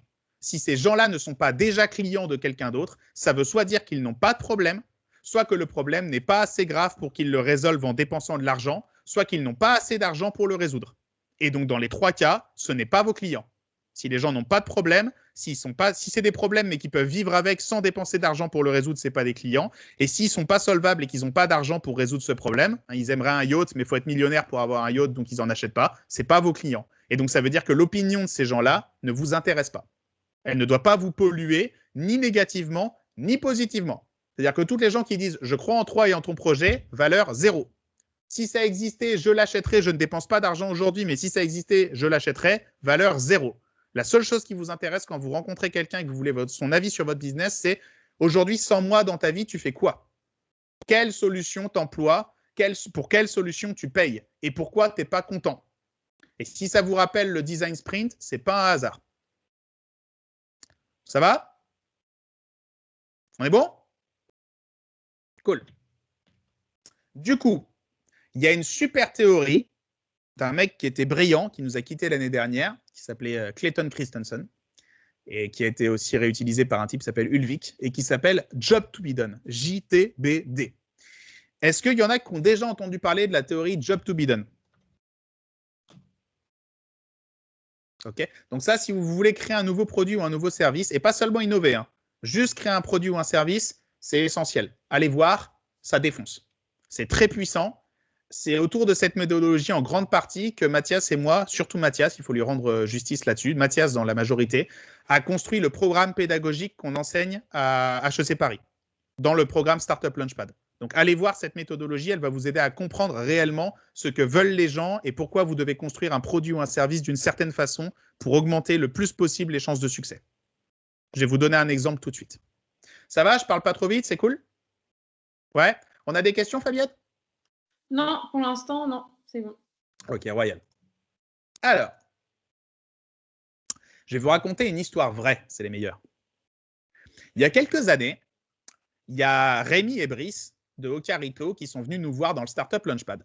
Il y en avait un, c'était un commercial, et l'autre, c'était un ingénieur.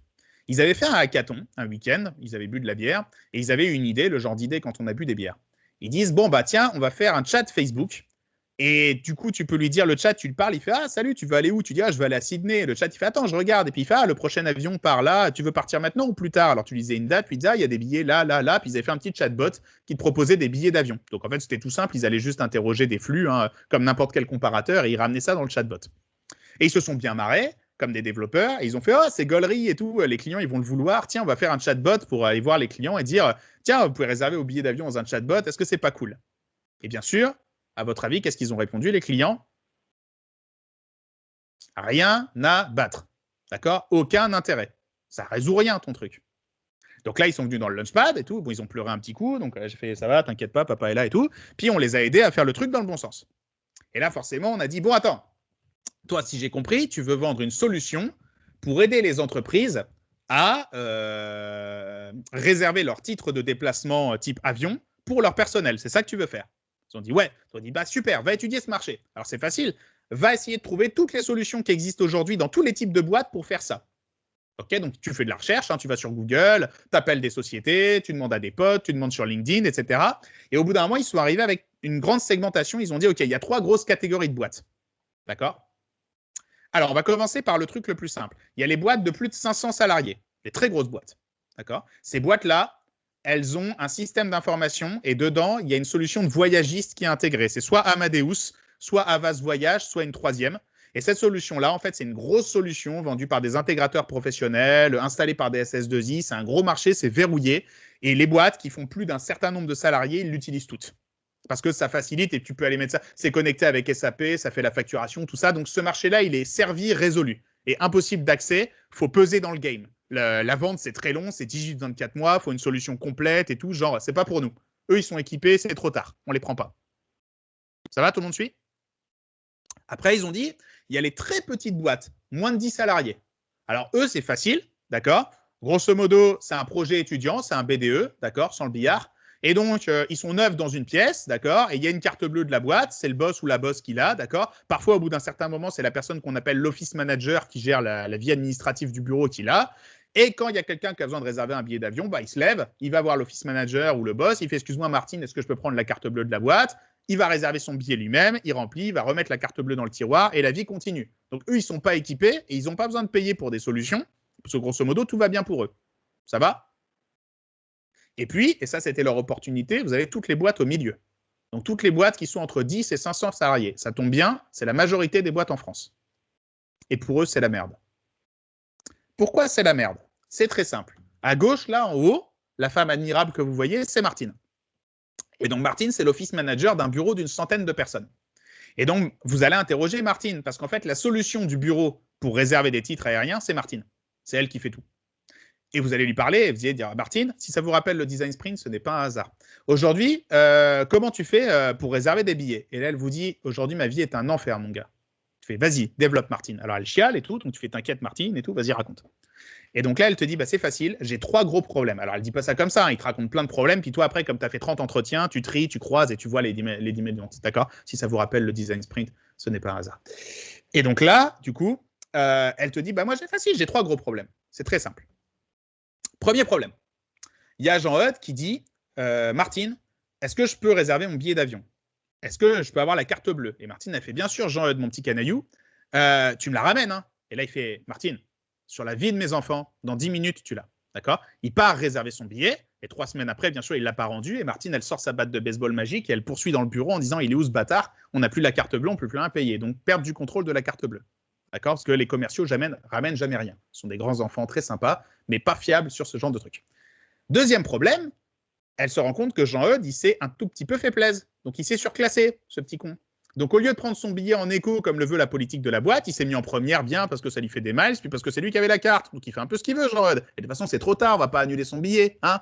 On s'est fait avoir. Bon, bah tant pis pour nous. Plus de charges pour la boîte. Pas contente, Martine. Parce que c'est elle qui va se faire engueuler par le boss. Et troisième truc, bien sûr, Martine, elle gère avec le comptable, la compta, externalisée, la gestion des notes de frais. Ça, peut-être en stage, il y en a certains qui ont eu. Et donc, bien sûr, elle dit à Jean-Eudes, hey, Jean-Eudes, tu fais pas le con. Hein. Quand tu auras reçu la facture du billet, hein, tu me forwardes le mail hein, en note de frais. Et tu remplis le petit Excel. Et Jean-Eudes, il fait, Martine, sur la vie de ma femme, sur la vie de ce que j'ai le plus précieux dans le monde, tu l'as ce soir. D'accord? Et le 29 du mois, Martine, elle sort son énorme batte de baseball avec des pics et elle poursuit les commerciaux en disant putain, mais faites vos notes de frais, bande de bâtards, d'accord? Parce que pas moyen d'avoir les justificatifs. Donc Martine, en fait, elle s'en fout qu'il y ait un chatbot. Elle a 3 problèmes. Les commerciaux veulent s'acheter des trucs et il n'y a pas le contrôle de la carte bleue. Du coup, ils ont une fâcheuse tendance à trop dépenser d'argent et en plus, ils font rien que pas suivre leur facture. Et là, Rémi et Brice, ils s'arrêtent 2 minutes, ils font putain, mais on est con. C'est pas du tout un chatbot qu'il leur faut. C'est vachement plus simple. Et ils créent Ocarito. C'est quoi Ocarito? C'est une solution à destination des PME qui dit un truc tout bête. Économisez du temps de travail, ne cherchez plus jamais une facture, accompagnez vos voyageurs comme ils le méritent, mettez en place des règles de validation, supprimez les notes de frais, centralisez tous les paiements. Comment ça marche? C'est tout bête. Martine, elle a une interface, elle crée des comptes pour les commerciaux et elle relie une carte bleue. Du coup, Martin, quand il veut réserver son billet, il utilise le compte créé par Janine et donc du coup, c'est pas elle qui s'en occupe. Il va faire sa réservation tout seul. Et quand il veut payer, à la fin, le logiciel il fait « Ah, Martin, petit canaillou, tu as essayé de te surclasser. J'ai pas le droit de te laisser faire ça. Enlève l'option première, s'il te plaît. » Donc, il l'enlève, il clique. La CB, elle est appelée par le logiciel. Du coup, elle bouge pas du bureau et donc, elle n'est pas perdue et la dépense, elle est faite. Et en plus, le logiciel, il dit « Ok, j'ai le PDF et la facture. Je vais aller directement le mettre dans le bon fichier pour Martine. » Donc, ils ont créé le meilleur ami de Martine. Et c'est sûr que forcément, quand tu lui envoies ça, Martine, elle pleure, elle se met à genoux et elle dit « Mon Dieu, tu m'as compris. Tu as compris pourquoi ma vie était déficiente et insatisfaisante. Tu as compris comment créer de la valeur pour moi et me faire économiser du temps et beaucoup d'efforts et beaucoup de charges et de dépenses inutiles. Par pitié, je le veux. » Et là, vous avez une première prospect. Quand vous en avez 50, vous faites la maquette. Quand vous en avez 200, ça vaut le coup de commencer à la construire. Si ça vous rappelle le design sprint, ce n'est absolument pas un hasard. Ça va? Donc, Martine existait déjà, et Martine utilisait déjà des solutions insatisfaisantes pour faire un job qu'elle doit déjà faire, parce que c'est dans ses fonctions, c'est dans ses missions, c'est ce que sa boss attend d'elle. Et nous, on a juste aidé des gens à créer une meilleure solution pour que toutes les Martines de la Terre soient plus heureuses et fassent un énorme lobby sur leur patronne et leur patron en disant « Je veux cette solution pour la boîte, ça va nous éviter tellement d'emmerdes. » Et là, vous avez un marché. Parce que vous aidez les gens à mieux faire ce qu'ils voulaient déjà faire avant de vous connaître. Vous êtes comme Phil Knight qui vendait des meilleures pompes pour les footers, pour les joggers. Ça va? Ok. Il y a un pote à moi qui s'appelle Franck, vous aurez les liens, je vous enverrai les liens, ne vous inquiétez pas, qui a fait des interventions à The Family, où il vous montre comment prototyper n'importe quoi avec n'importe quoi. Mais genre vraiment, et maintenant, mais on a fait un atelier sur le no-code, je vous enverrai ça aussi avec contournement. Vous pouvez, il y a des softs, avec un Google Spreadsheet, tu crées une application sur l'App Store. Mais ça devient, tu peux faire n'importe quoi, c'est un truc de fou à quel point ça devient simple. Donc vraiment, aujourd'hui, le développement, si vous voulez faire du serviciel numérique, ce n'est pas le cas de la plupart d'entre vous, j'imagine, mais ce n'est pas du tout indispensable. Il y a plein d'outils pour faire genre, pour faire style, et il ne faut jamais commencer par construire le produit. Il faut essayer de vendre la solution, et s'il y a suffisamment de gens qui veulent bien acheter la solution, il faut s'emmerder à se demander comment on va la construire. Mais ne vous embêtez pas. Racontez d'abord aux gens pourquoi est-ce que vous leur amenez des bénéfices et de la valeur. Les gens n'achètent pas de fonctionnalité. Les gens achètent des bénéfices et de la valeur. Et s'ils valident que c'est les bons bénéfices et que c'est la bonne valeur, emmerdez-vous à construire la solution. Ça va? Dernier exemple de start-up pour le coup. Entreprendre, c'est vendre des trucs qu'on n'a pas encore. Vous n'avez pas idée du nombre de business qui font ça. Donc ça, c'est Spacefield. Spacefield, c'est un constat débile. Carrefour, en octobre, il fait la foire des vins. Je ne sais pas s'il y en a qui la fréquentent parmi vous. Et donc, quand tu vas à la foire des vins de Carrefour, ils ont eu un problème, c'est qu'il faut approvisionner la foire des vins dans tous les carrefours de France, et le vin, c'est lourd et c'est dans des caisses. Ça veut dire que par rapport à d'habitude, ils ont un flux anormalement élevé de beaucoup de caisses de vin qui transitent par chez eux. Et ça leur coûte beaucoup d'argent, parce que d'un seul coup, il leur faut plus d'espace de stockage et plus d'entrepôts, alors qu'ils n'ont pas cette demande le reste du temps. Et les gars de Spacefield, ils disent, mais en fait, il y a des entrepôts vides, il n'y a que ça en France. En fait, Carrefour, il ne sait juste pas identifier les gens qui ont des entrepôts vides et qui pourraient les louer. Donc, ils disent, on va créer le Airbnb de l'entrepôt. On va permettre à des gens qui cherchent des entrepôts vides pour stocker des trucs de rencontrer des gens qui ont des entrepôts trop vides qui vont leur louer les mètres carrés. On va faire ça pour le business dans la logistique. Et ils créent Spacefield. Voilà comment ça marche, Spacefield. Tu vas sur la page de Spacefield et tu remplis un formulaire en disant je suis responsable de distribution de tel magasin, j'ai besoin de 1000 mètres carrés de stockage supplémentaire avant le 15 octobre. Et là, tu cliques sur OK, il y a marqué « Notre algorithme cherche les meilleurs revendeurs pour vous. Nous revenons hyper rapidement vers vous par mail. » Et là, qu'est-ce qui se passe? Vous voulez essayer de deviner dans le chat ce qui se passe?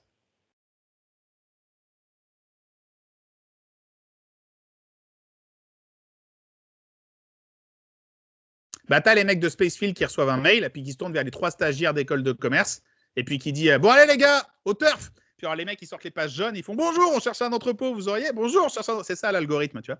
Et quand ils ont trouvé la personne qui a l'entrepôt, bah, ils font un beau mail de réponse en disant « Notre super algorithme magique de la mort, Big Data, Intelligence Artificielle, a trouvé l'entrepôt parfait pour vous. Il est situé à tel endroit, machin, etc. Est-ce que vous voulez qu'on fasse la réservation pour vous ?» Et ils envoient. Donc, ils font semblant d'avoir un logiciel. Ils font le boulot à la main. Le plus important, ce n'est pas d'avoir un vrai logiciel. Le plus important, c'est d'être capable de faire le boulot et de faire les opérations nécessaires pour produire la valeur. Pourquoi c'est bien de le faire comme ça? Parce qu'au lieu de s'emmerder à développer un logiciel, le lancer et se rendre compte qu'on l'a mal codé, là, tu le fais à la main, ça veut dire que tu peux le changer et améliorer ta procédure 1000 fois plus facilement. Et quand ton process il est amélioré à force d'expérimentation encore et encore et que tu as vraiment compris les opérations qu'il faut faire, les critères, ce qui marche pas, et bien là, tu vas voir des investisseurs, c'est ce qu'ils ont fait. Ils ont dit on fait 50 000 balles avec 3 stagiaires un site et Google AdWords, est-ce qu'on peut lever de l'argent pour pouvoir coder le logiciel qui pourrait faire ça 10 fois plus vite et sans aucun problème? Et les mecs, ils ont dit bien sûr, voilà 1,2 million. Donc, ils ont levé 1,2 million et maintenant, ils construisent le logiciel et ça marche bien pour eux. Ça fait 5 ans. Eux, ils sortent du Launchpad aussi. Donc, j'ai eu la chance d'être là tout au début. Mais j'adore cette histoire parce que quelle meilleure preuve vous voulez amener à un investisseur de marché, de l'existence d'un marché, en disant, en faisant une landing page, donc une page de destination, sur laquelle on est capable aux gens de parler de bénéfices et de valeurs. Ils remplissent des champs pour nous demander de faire des choses pour eux. Nous, avec 3 stagiaires, des téléphones, on le fait et on facture pour ça. Mais on est limité par le nombre de stagiaires qu'on a et le nombre de forfaits téléphoniques. Est-ce qu'on pourrait faire un outil robotisé pour faire ça plus vite? Tu es un investisseur, bien sûr, tu donnes de l'argent. En face de toi, tu as 3 abrutis qui vont comprendre comment faire 50 000 balles avec 3 stagiaires. Bien sûr que tu leur donnes de l'argent. Quelle meilleure preuve? C'est la meilleure des études de marché. On est capable de faire de l'argent sans le produit, mais parce qu'on a compris la valeur et le service qu'on doit rendre. Et ça, c'est la meilleure démonstration, même pour vous. Vous vous apprêtez à passer un temps conséquent de votre vie et de vos ressources dans ce parcours initiatique. Démerdez-vous pour que ça soit vers des clients qui payent et en ayant validé le fait que vous vendez le bon produit et la bonne solution. C'est cohérent ce que je dis? Ouais? Alors faites-le. Enfin, ça ne marchera jamais comme prévu et ça va être le bordel. Donc, grosso modo, il faut retenir 3 trucs. Et là, on revient sur la boucle, d'accord, sur ce qu'on a vu. Faire une boîte, c'est 3 trucs. C'est vendre. Donc, c'est être capable d'acquérir les bons prospects, les bons clients et de les convaincre de dépenser de l'argent pour rentrer dans la boîte. Une fois qu'ils sont rentrés, c'est satisfaire les gens en créant de la valeur. Pour créer de la valeur, il faut faire des opérations et gérer de la finance pour livrer quelque chose. Et à la fin, c'est asseoir sa réputation sur une communauté de clients satisfaits qui va parler de vous, qui va colporter votre marque, qui va faire venir d'autres personnes pour recommencer le rythme d'acquisition. C'est ça, monter une boîte. Donc, ça ne marche pas si l'un des 3 trucs est déficient. Si vous ne vendez pas de la bonne façon, si votre proposition de valeur n'est pas la bonne et si les gens ne contribuent pas à l'essor et à l'expansion de votre marque, vous avez un problème. Et donc, ce que vous voulez vérifier quand vous lancez une boîte de la façon la moins chère possible, c'est est-ce qu'en face de nous, on a des bons clients et des bons consommateurs qui vont acheter? Est-ce qu'ils sont satisfaits quand on leur donne ce qu'on veut, ce qu'ils veulent en échange de leur argent? Et est-ce qu'on peut les emmener avec nous et les utiliser? Ça sera peut-être l'objet d'une prochaine conférence pour parler de notre marque et faire venir à nous de nouveaux clients. Et si vous arrivez à faire ces 3 trucs, vous n'aurez pas de problème. Je vous souhaite un bon courage dans votre destinée et votre parcours entrepreneurial. Et maintenant, je vais répondre à toutes vos questions. Et si ça vous fait kiffer, on fera une prochaine conférence où on parlera d'autres trucs plus relatifs à ça. Merci beaucoup pour votre attention. Il est 12h04. Et maintenant, je vais prendre toutes vos questions. Donc, allez-y, shootez les questions dans le chat. Je vais remettre la petite licorne. Je l'aime bien, cette licorne. Alors, est-ce que vous avez des questions? J'en ai une. Vas-y, Alexandre. Approximativement, je reviens toujours au bar et au restaurant, mais les banques, à partir de combien de temps elles vont accepter en se disant, bon, là, on a la preuve que ça marche, d'accord, on t'autorise un 2e prêt pour acheter un autre local? C'est une très bonne question. Et en fait, malheureusement, c'est très compliqué. Parce que, en fait, alors, je vais répondre sans répondre, d'accord? Parce que je n'ai pas la réponse. Ta capacité à t'adosser sur le prêt bancaire pour financer la croissance de ton entreprise, elle est liée au taux d'intérêt. Est-ce qu'on prête facilement en ce moment ou pas? Aux critères de risque et aux critères évaluatifs de ton conseiller bancaire par rapport à sa propre machine. Et ça, il n'y a pas de règle. Ça change d'une banque à l'autre parce que les banques ont des modèles de risque différents. Et il ne faut pas se leurrer, et c'est peut-être le facteur le plus important, à ta relation intuitive personnelle avec ton conseiller bancaire et à la salubrité de ton compte. Donc, il est évident que, et ça vaut quand tu fais de l'investissement immobilier aussi, par exemple, plus tu as des comptes qui sont en bonne santé, moins tu fais de dépassements, plus tu es dans le vert et pas dans le rouge, etc. Plus tu tiens ton conseiller au courant et plus tu nourris une bonne relation avec cette personne depuis longtemps qui te connaît bien, plus tu augmentes mécaniquement tes chances de te faire allouer un prêt. Mais la problématique, c'est qu'en fait, les règles changent très fréquemment parce qu'au vu de la situation économique, les banques resserrent la vis ou pas sur les personnes à qui on prête de l'argent ou pas. Et ça, malheureusement, c'est très lié au contexte. Donc, en fait, il n'y a pas de réponse absolue. Il n'y a rien de mieux que des bilans, des bons bilans comptables sur plusieurs années consécutives pour convaincre un conseiller bancaire. Mais donc ça, il faut déjà un business qui tourne bien. En fait, il faut un business qui tourne bien, qui est profitable, qui ramène et qui est en croissance, qui a un bon rythme de croissance, une bonne évolution, qui démontre que du coup, si on fait une projection, ce qui est complètement foireux, hein, c'est l'équivalent de vouloir lire dans le futur, mais il n'y a pas de raison que tu ne fasses pas ça l'année prochaine puisque tu as déjà fait ça les années d'avant. Donc ça va dans le bon sens. D'accord. Ça va? Merci, vous avez complètement répondu à ma question. Ah bah super. On a 5 questions dans le chat. Allons-y, Isabelle. Alors, oui. Ah bah, Question financement. Ah, c'est bon. Vas-y, lis-nous Ah, ok. la question. Mais Isabelle, si tu veux compléter ta question, n'hésite pas à ouvrir ton micro aussi pour nous dire quel genre de boîte tu veux monter. Alors, question financement, à part les potentielles aides publiques, comment financer son projet? C'est une excellente question. Et donc, il y a plusieurs possibilités. Alors, il y a plusieurs écoles aussi. En vrai, c'est très emmerdant. Vous êtes dans plusieurs situations possibles. Soit, alors,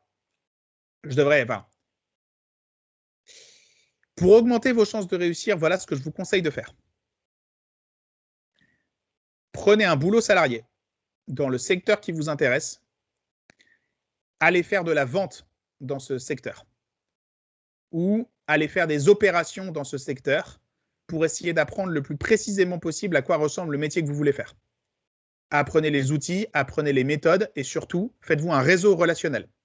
Allez dans les foires, allez dans les salons. En fait, faites-vous payer par un employeur pour apprendre parce qu'au début, vous ne savez rien. Donc, vous pouvez soit vous éduquer tout seul, mais pendant ce temps-là, personne ne vous paye, soit vous pouvez être payé par quelqu'un pour apprendre et devenir plus compétent sur un sujet. Et vous êtes payé pour vous instruire, ce qui est chouette, parce que c'est ça aussi le salariat. Et vous allez pouvoir du coup rencontrer des business, discuter avec eux, rencontrer des gens qui veulent monter des business similaires aux vôtres, rentrer dans leur compte, devenir pote avec eux, trouver vos associés aussi parfois, trouver des gens qui vous aideront dans vos démarches entrepreneuriales ou qui seront des bons potes après, même si ce n'est pas vos associés. Et vous allez aussi pouvoir vous constituer un premier capital grâce à l'épargne salariale, si vous n'avez pas de capital d'amorçage, si vous n'avez pas de ressources au départ. Parce qu'il ne faut pas se leurrer, au début, vous allez mettre votre argent.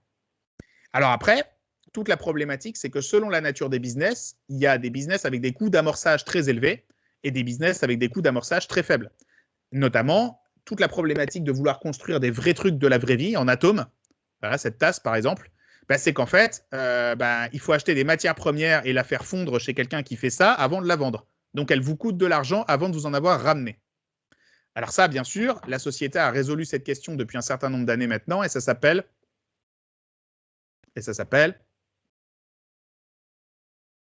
Kickstarter.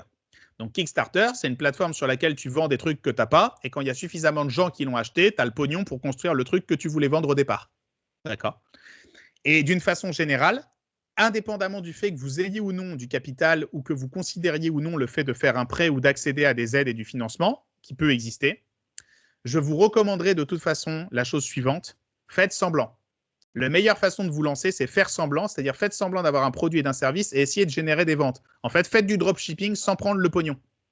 Faites comme si vous faisiez du dropshipping, sauf qu'à la fin, vous ne prenez pas le pognon, vous êtes honnête. Vous voyez juste si vous êtes capable d'aller porter le bon message aux bonnes personnes pour résoudre le bon problème et d'amener ces personnes jusqu'à une transaction financière avec vous. Sauf qu'au lieu d'encaisser, là, vous dites, c'est gentil, mais en fait, on n'a rien. Mais nous, on voulait juste se prouver qu'on était capable de vous ramener jusque-là et d'être prêt à dépenser. Donc maintenant, ça nous fait un lead en plus, une validation en plus que c'est la bonne chose à faire. On va garder votre nom, on va construire le bidule, on viendra vous voir dans 6 mois.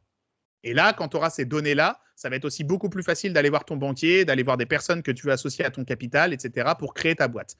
Toute la problématique de créer une boîte, surtout des business comme des restaurants, des boulangeries, des choses comme ça, c'est qu'en fait, il y a des rachats de fonds de commerce, il y a du capital d'amorçage au départ. En fait, il y a la nécessité de mobiliser des capitaux. Et en fait, il ne faut pas se leurrer. Il y a beaucoup de dispositifs d'incitation au financement, mais in fine, à un moment donné, ça sera votre épargne. Ça sera soit des typologies de crédit qui existent dans certains trucs bancaires, ou ce sera votre épargne. Parce qu'au début, si vous voulez faire un truc qui nécessite beaucoup de capitaux au départ. Donc en fait, le mieux, c'est de commencer, si vous voulez monter un restaurant, commencez par une dark kitchen. Donc commencez, s'il y en a qui veulent être dans la restauration, commencez par le cloud kitchen ou le dark kitchen. Essayez de faire une offre gustative avec un chef ou une chef, essayez de faire des recettes, une identité de marque, vendez-le sur Deliveroo. Moi, je connais là des filles géniales qui ont monté un super resto dans le 92. Et avant de choisir le resto, elles ont d'abord fait du Uber Eats avec des restaurateurs partenaires pour voir si ce type de cuisine, ça se vendait bien dans le plaid. Tu vois, et forcément, comme ça se vendait bien là et qu'ils en vendaient beaucoup là, elle ne gagnait pas d'argent parce que c'était d'autres restaurateurs qui faisaient la cuisine, mais elle s'en foutait. Ce qu'elle voulait tester, c'est est-ce qu'il y a de l'appétence, est-ce qu'il y a de la vente. Parce que quand tu as des gens qui aiment cette cuisine à cet endroit-là, c'est un bon endroit pour construire un restaurant. Mais d'abord, valide. voyez? Donc, vous n'avez pas besoin d'argent pour valider. Par contre, il ne faut pas se leurrer. À un moment donné, quand vous aurez validé le fait qu'il faut le faire, il faudra aller chercher du capital. Et là, ça sera de l'emprunt bancaire ou des dispositifs d'aide publique ou d'autres typologies d'aide qui existent ou bien du capital personnel. Mais au moins, ça sera beaucoup plus facile de convaincre des investisseurs parce que vous aurez des éléments tangibles qui démontrent le plus important. Vous êtes capable de faire fonctionner le tiroir caisse. Une entreprise est un tiroir caisse avec des murs autour. Ça va? Alors, est-ce qu'on a une autre question, Fabienne? Oui, alors question de Marie-Morgane. Est-ce que c'est dangereux de se lancer dans un projet avec une personne proche? C'est très emmerdant, les questions sur l'entrepreneuriat, parce que c'est comme le couple et l'amour. Est-ce que c'est une bonne idée de se mettre en couple avec sa meilleure amie ou son meilleur ami? Eh bien, je ne sais pas. Des fois, ça marche super bien, et des fois, c'était la pire idée de la décennie. Mais moi, je serais bien emmerdé de vous dire ce qu'il faut toujours faire. C'est dangereux dans la mesure... Alors, je vais vous parler de Mathias.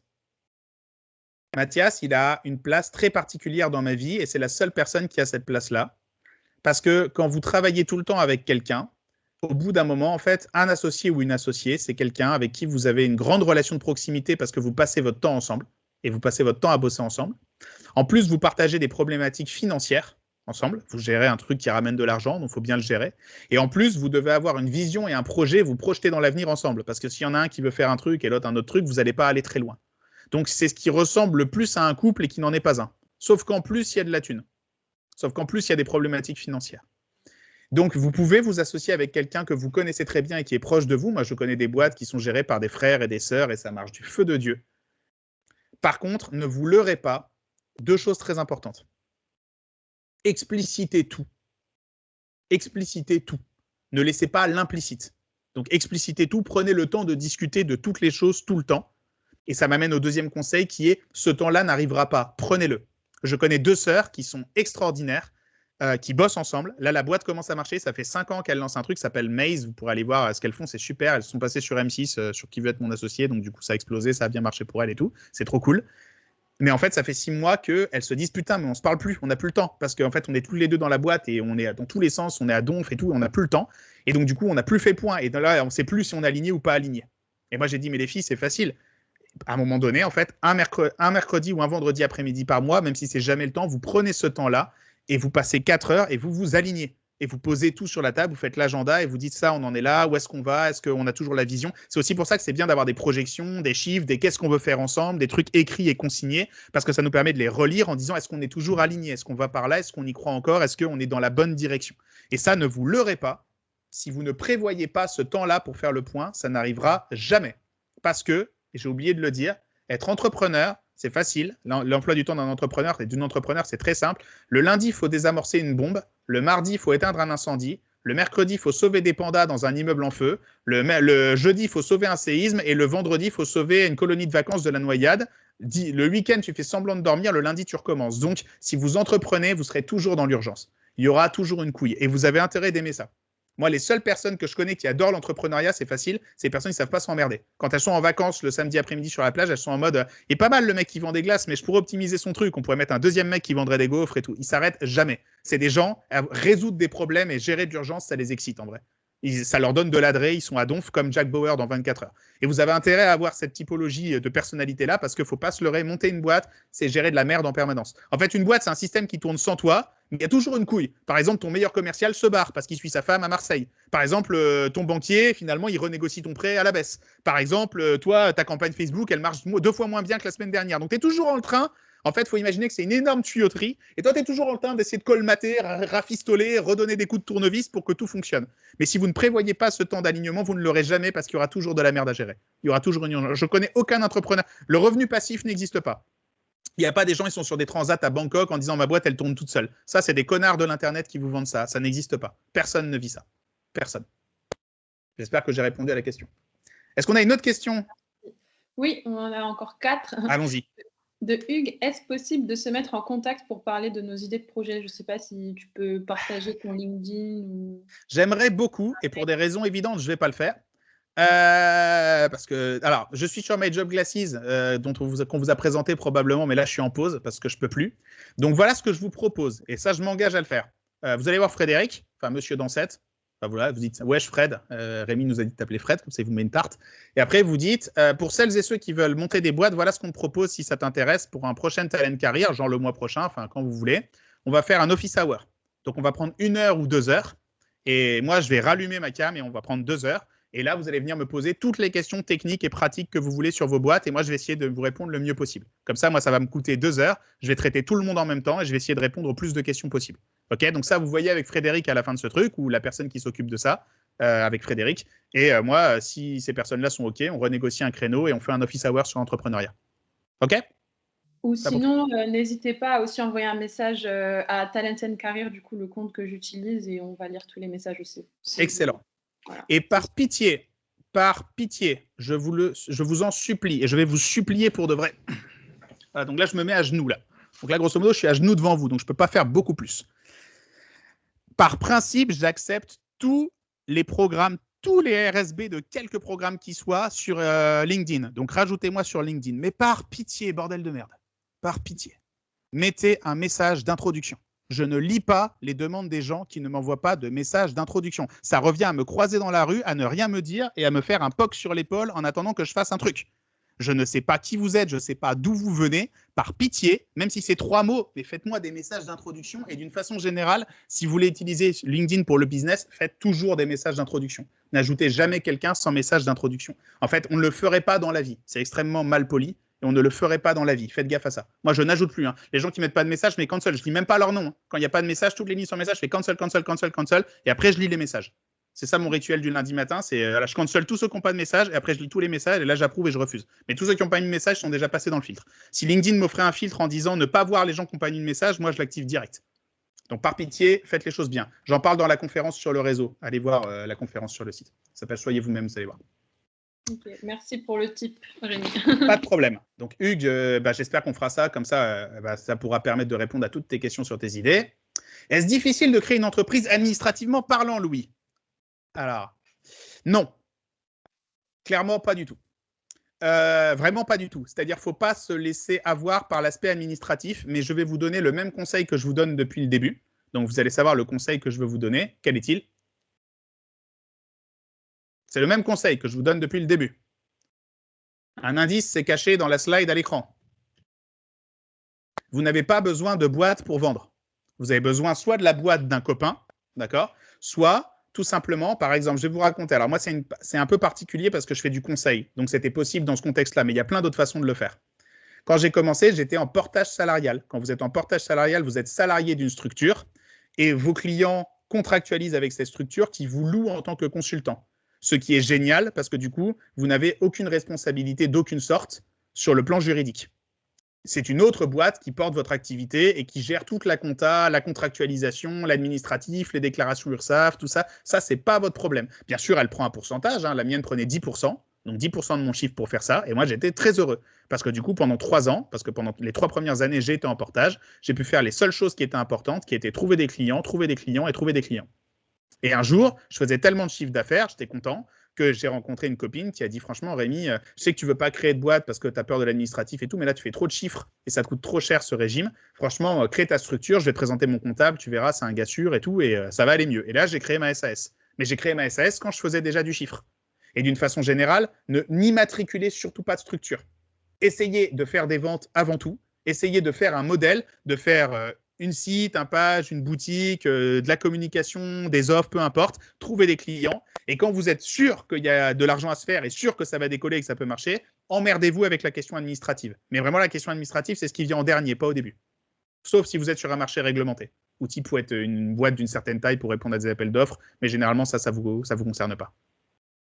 J'espère que ça répond à ta question, Louis. Du coup, est-ce qu'on a une autre question, Fabienne? Oui.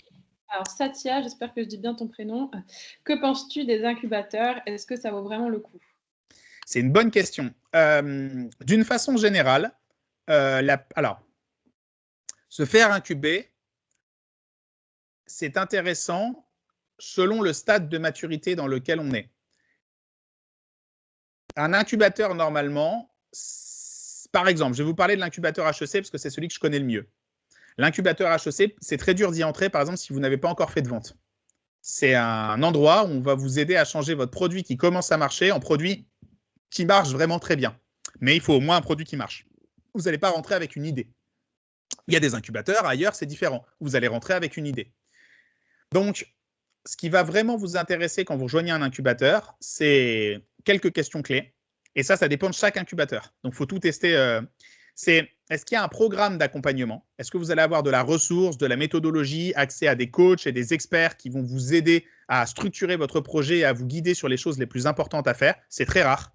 HEC le fait, mais c'est un des rares incubateurs qui paye pour ça parce que ça coûte beaucoup d'argent de payer des experts. C'est ça qui coûte le plus cher. Est-ce que vous allez avoir accès à un réseau? Est-ce qu'il y a beaucoup d'alumni de cet incubateur? Est-ce qu'il y a beaucoup de startups? Est-ce qu'il y a beaucoup de fournisseurs? Est-ce qu'il y a beaucoup de personnes qui connaissent plein de vectoriels, plein de secteurs et qui vont vous permettre d'accumuler beaucoup plus vite de l'information et des opportunités de croissance et des clients potentiels? Ça, c'est la deuxième question.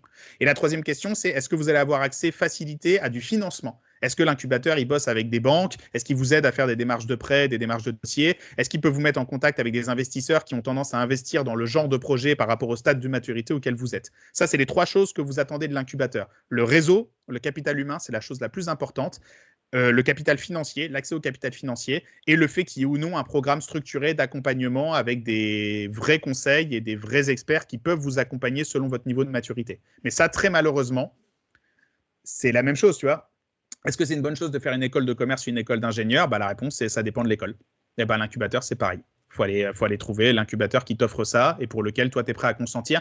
Souvent, c'est pas cher, mais il faut quand même payer le bureau, quoi. Donc, avant de payer le bureau, vérifiez que vous allez avoir ce genre de truc-là et que c'est adéquat aussi pour votre boîte. C'est pas la peine d'aller dans un incubateur prestigieux, mais qui fait que du logiciel si vous lancez une boîte de choux à la crème. On s'en fout.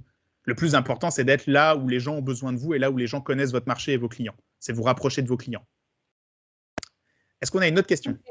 Oui, dernière question de Victor.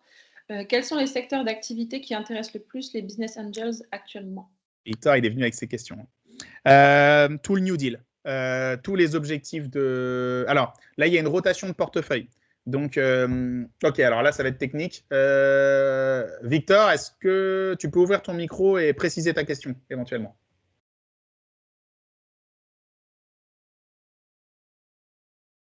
Non? Bon, je vais répondre comme as. Ces 10 dernières années, c'était très facile de faire des market. Vas-y, Victor. Mais c'était pour savoir s'il y en a qui sont plus porteurs que d'autres. Ah oui, non, mais c'est une très bonne question. Les fonds ont des thèses d'investissement et les fonds cherchent des typologies de boîtes dans des secteurs donnés dans lesquels investir parce que les fonds jouent avec de l'argent qui n'est pas à eux, celui de leurs clients, et donc ils jouent sur des tendances de marché haussières, comme sur le marché boursier. Donc en ce moment, même si c'est encore trop naissant, mais c'est en train d'arriver, tout ce qui est green tech, tout ce qui est nouvelles formes d'énergie, y a ça, tout ce qui est recyclage, tout ce qui est réemploi. Ça a le vent en poupe, c'est en train d'arriver. Tout ce qui est investissement responsable aussi, de plus en plus. Pendant des années, ces 10 dernières années, il y a eu beaucoup de startups qui se sont créées, qui ont en fait été du dropshipping, c'est-à-dire des double-side marketplace, de la réintermédiation de marchés existants à travers des portails qui étaient mieux faits serviciellement parlant.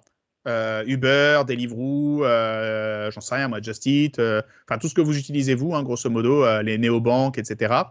C'est de moins en moins possible de le faire parce que le marché est saturé. Du coup, les investisseurs maintenant ont tendance à chercher. Vous contrôlez une verticale, une audience particulière très très bien. Donc, vous êtes un média très puissant. Vous avez un brevet ou un principe technologique très abouti. Ou vous avez une barrière à l'entrée très forte. Donc, ce que vont attendre les investisseurs professionnels, généralement, c'est de la défensabilité. C'est le fait que vous êtes en train de construire un truc qu'une autre équipe ne peut pas construire aussi facilement que vous. Vous avez des avantages compétitifs. C'est ça qui va les convaincre. Et après, sectoriellement, en ce moment, ils sentent bien que la New Tech est survalorisée et qu'il y a eu beaucoup, que c'est un océan rouge maintenant, c'est saturé. Et forcément, ils savent aussi que là, l'Europe, l'Amérique déploient énormément d'argent et de subventions pour financer les transitions écologiques et pour financer tout ce qui va vers la croissance verte. Et donc, l'investissement va logiquement aller se positionner là-dessus, vraisemblablement. Donc, ce n'est pas une mauvaise idée de prendre ce genre de secteur. Mais après, il faut s'installer dans des écosystèmes dans lesquels il y a déjà de l'argent. J'espère que j'ai répondu à ta question. Je voulais savoir aussi, à propos du sport. Ouais.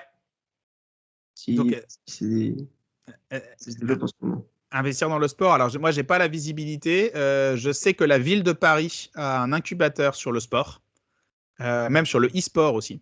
Parce que là, ce qui se développe beaucoup, c'est le e-sport en ce moment. Mais honnêtement, je ne vais pas te dire de bêtises. Je n'ai pas de visibilité sur le marché de l'investissement dans les boîtes autour du sport. Donc, je ne vais pas te dire de bêtises. Je n'ai pas de tendance. Je ne pourrais pas te dire. D'accord, merci. Je t'en prie. Alors, est-ce qu'on a une autre question? nouvelle question de Loïc et ensuite Alexandre, tu pourras activer ton micro directement. Est-ce que tu penses qu'il est possible de commencer à monter sa boîte tout en continuant ses études? Oui, je connais des gens qui l'ont fait. Après, ils avaient un secret, ils n'allaient pas en OB. Et ils dorment pas beaucoup le week-end. Donc, et ça dépend bien sûr le type de boîte. Donc, les gens que je connais qui ont monté des boîtes, par exemple, il y a Mehdi Cornier que vous connaissez peut-être parce qu'il a fait, alors ça a changé de nom maintenant, mais c'est Major Prépa, pour celles et ceux qui le lisaient. Donc, lui, il a créé ça pendant qu'il était chez HEC. Mais donc, ça, c'est facile. Enfin, facile à créer, entre guillemets, parce que c'est un média, c'est en ligne, c'est un blog. Donc ça va. Vous êtes dans votre chambre, vous avez un ordinateur, vous avez une connexion Internet, vous avez du temps pour créer du contenu. Vous pouvez déjà créer des sites Internet, vous pouvez créer des pages de capture, vous pouvez créer plein de choses en fait avec un coût très très très moindre. C'est compliqué si vous voulez lancer un business de livraison de pizza quand vous êtes étudiant par exemple, parce que là d'un seul coup, bah oui, c'est-à-dire que le soir vous devez produire des pizzas et les livrer, ça devient tout de suite beaucoup plus compliqué. Donc vraiment, j'aimerais bien monter un bar. Ok. Est-ce que c'est quelque chose qui est faisable en même temps que de faire un master ou c'est compliqué? Si je te dis oui et que tu n'as pas ton année, tu vas m'en vouloir. Et Thomas Frölicher aussi. Moi, je te dirais, alors, tu n'arriveras pas sur le campus parce que c'est interdit, mais peut-être que tu peux tenter d'aller voir l'école et d'essayer de créer une structure associative qui est intéressante pour l'école et qui serait une forme de bar. Alors en plus, là, on est emmerdé parce que ce n'est pas la bonne année pour lancer un bar en plus, donc il y a de double handicap.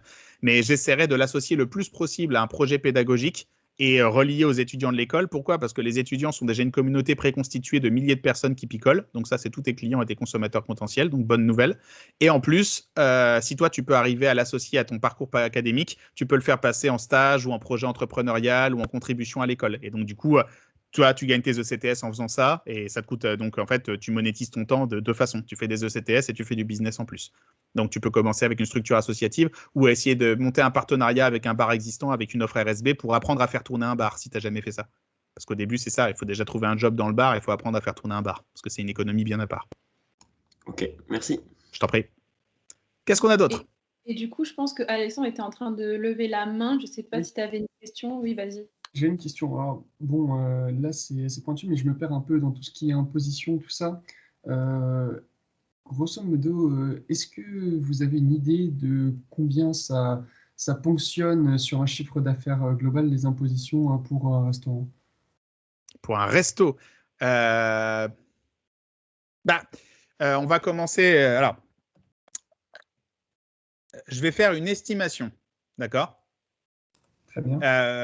Alors, déjà, il faut connaître ta marge opérationnelle brute. C'est-à-dire que le resto, il faut connaître son taux de profitabilité. Parce qu'en fait, ce qui coûte le plus cher dans le resto, ce n'est pas les cotisations et les impôts. C'est les charges variables et surtout les charges fixes. C'est le local, c'est la matière première, c'est les emplois des personnes qui bossent. Donc, on va imaginer, pour l'exemple, que tu as un resto qui rentre 100 et qui a une marge de profitabilité à 30. D'accord? Donc, il te reste 30. Après, selon la structure, par exemple, tu vas être en SARL ou en SAS, tu vas payer l'impôt sur les sociétés. Donc ça, c'est super facile à modéliser. Tu vas sur le site des impôts.gouv, tu regardes la structure de l'impôt sur les sociétés sur les SARL ou les SAS, et donc tu vas voir, c'est par tranche, exactement comme les impôts des particuliers. Donc moi, par exemple, dans mon business, mon IS, il est à 20% à peu près. Je paye à peu près 20% d'impôt sur les sociétés. Donc là, il va te rester du résultat net, du résultat minoré de ton impôt. Et là, ça dépend comment tu te payes. Est-ce que tu vas te payer en salaire? Donc, du coup, tu vas prendre tes cotisations sociales à 50% sur ton résultat net, ou tu vas te payer en dividendes et donc tu vas payer une flat tax de 30% sur tes dividendes. Donc, en fait, ça dépend aussi de ce que tu veux. Ou alors, est-ce que tu vas réinvestir cet argent dans ton business, auquel cas tu ne vas pas payer de taxes? Parce que la deuxième taxation, c'est quand ça intègre ton revenu personnel de particulier, ton patrimoine personnel. Donc, tout ça, c'est des simulations qu'il faut faire, mais ça dépend de la structure et surtout au début. Il y a plein de façons de monter un business alimentaire, le plus souvent en s'adossant à des business alimentaires existants, si vous voulez tester ça. C'est-à-dire que clairement, le plus simple, si vous voulez tester un resto, c'est d'aller trouver quelqu'un qui a déjà des cuisines et déjà un resto et lui proposer de le rémunérer partiellement pour employer son personnel de cuisine ou que toi, tu cuisines dans ses cuisines à des moments où il n'utilise pas son resto pour faire tes plats, pour faire ta bouffe et pour essayer de la livrer, pour essayer de rencontrer tes clients déjà. Parce que le plus important, c'est ça, avant l'implémentation. Et après, la fiscalité, t'inquiète. En vrai, si tu veux, moi, ma fisca, je la connais pas, je m'en occupe pas, je paye un comptable pour m'en occuper, je suis très heureux, tu vois. Et donc, quand tu feras du chiffre, la vérité, c'est que c'est un métier à part entière. Et même si tu es obligé d'avoir des fondamentaux et des notions, en vrai, tu paieras quelqu'un pour faire toutes tes déclarations sociales et optimiser. Et t'inquiète pas, c'est des gens, ils font ça très bien, c'est leur travail, quoi. D'accord. Merci beaucoup. Je t'en prie, Alexandre. Est-ce qu'on a une autre question? Bah non, mais bon. Eh ben, c'est magnifique. Et on a débordé d'une demi-heure, donc tout se passe comme prévu. Eh ben, c'était super. Merci beaucoup pour votre temps. Si vous voulez qu'on fasse un office hour sur l'entrepreneuriat où je réponds à vos questions pendant 1 heure ou 2, c'est avec un grand plaisir. Donc, voilà, n'hésitez pas. Je publie des newsletters régulièrement sur mon site. J'ai une chaîne YouTube aussi. Enfin, on met plein de contenu et on essaye de partager au max. Donc, déjà, sur mon blog, vous aurez plus de 300 articles pour vous aider à lancer des boîtes. Donc, n'hésitez pas à vous y rendre, à consulter, à vous servir. C'est gratuit, c'est pour vous. Et puis, voilà, la bise à Mathias, je lui transmettrai à Naël. Merci aussi Marie-Morgane. Merci Victor. Merci Isabelle. Merci Lilou, Alice. Et tiens, je vais faire un screenshot pour Mathias, ça quand même. Et puis du coup, voilà quoi. Prenez bien soin de vous. Voilà, n'allez pas trop vite. Prenez le temps de comprendre les business. Le plus important, c'est pas de se lancer. Le plus important, c'est pas d'avoir immatriculé sa boîte pour dire aux gens j'ai une boîte. Le plus important, c'est vraiment juste de prendre le temps, aller à la rencontre des clients, comprendre ce qu'on vend, comprendre comment ça fonctionne. Et ça prend du temps. Et ça décolle tout doucement. Et ne mettez pas trop d'argent au début. Laissez venir le truc. Et restez concentré sur votre projet, soyez à l'écoute de votre marché et en fait, peu à peu, vous allez trouver ce que vous devez faire. Voilà. Merci à toi, Rémi, du coup. Merci vraiment pour ta participation, c'était très intéressant. Merci. Je suis ravi, c'était un plaisir. Et du coup, à très bientôt. Prenez soin de vous. Oui, au revoir. Ciao. Merci, au revoir. Rémi, au revoir. Salut.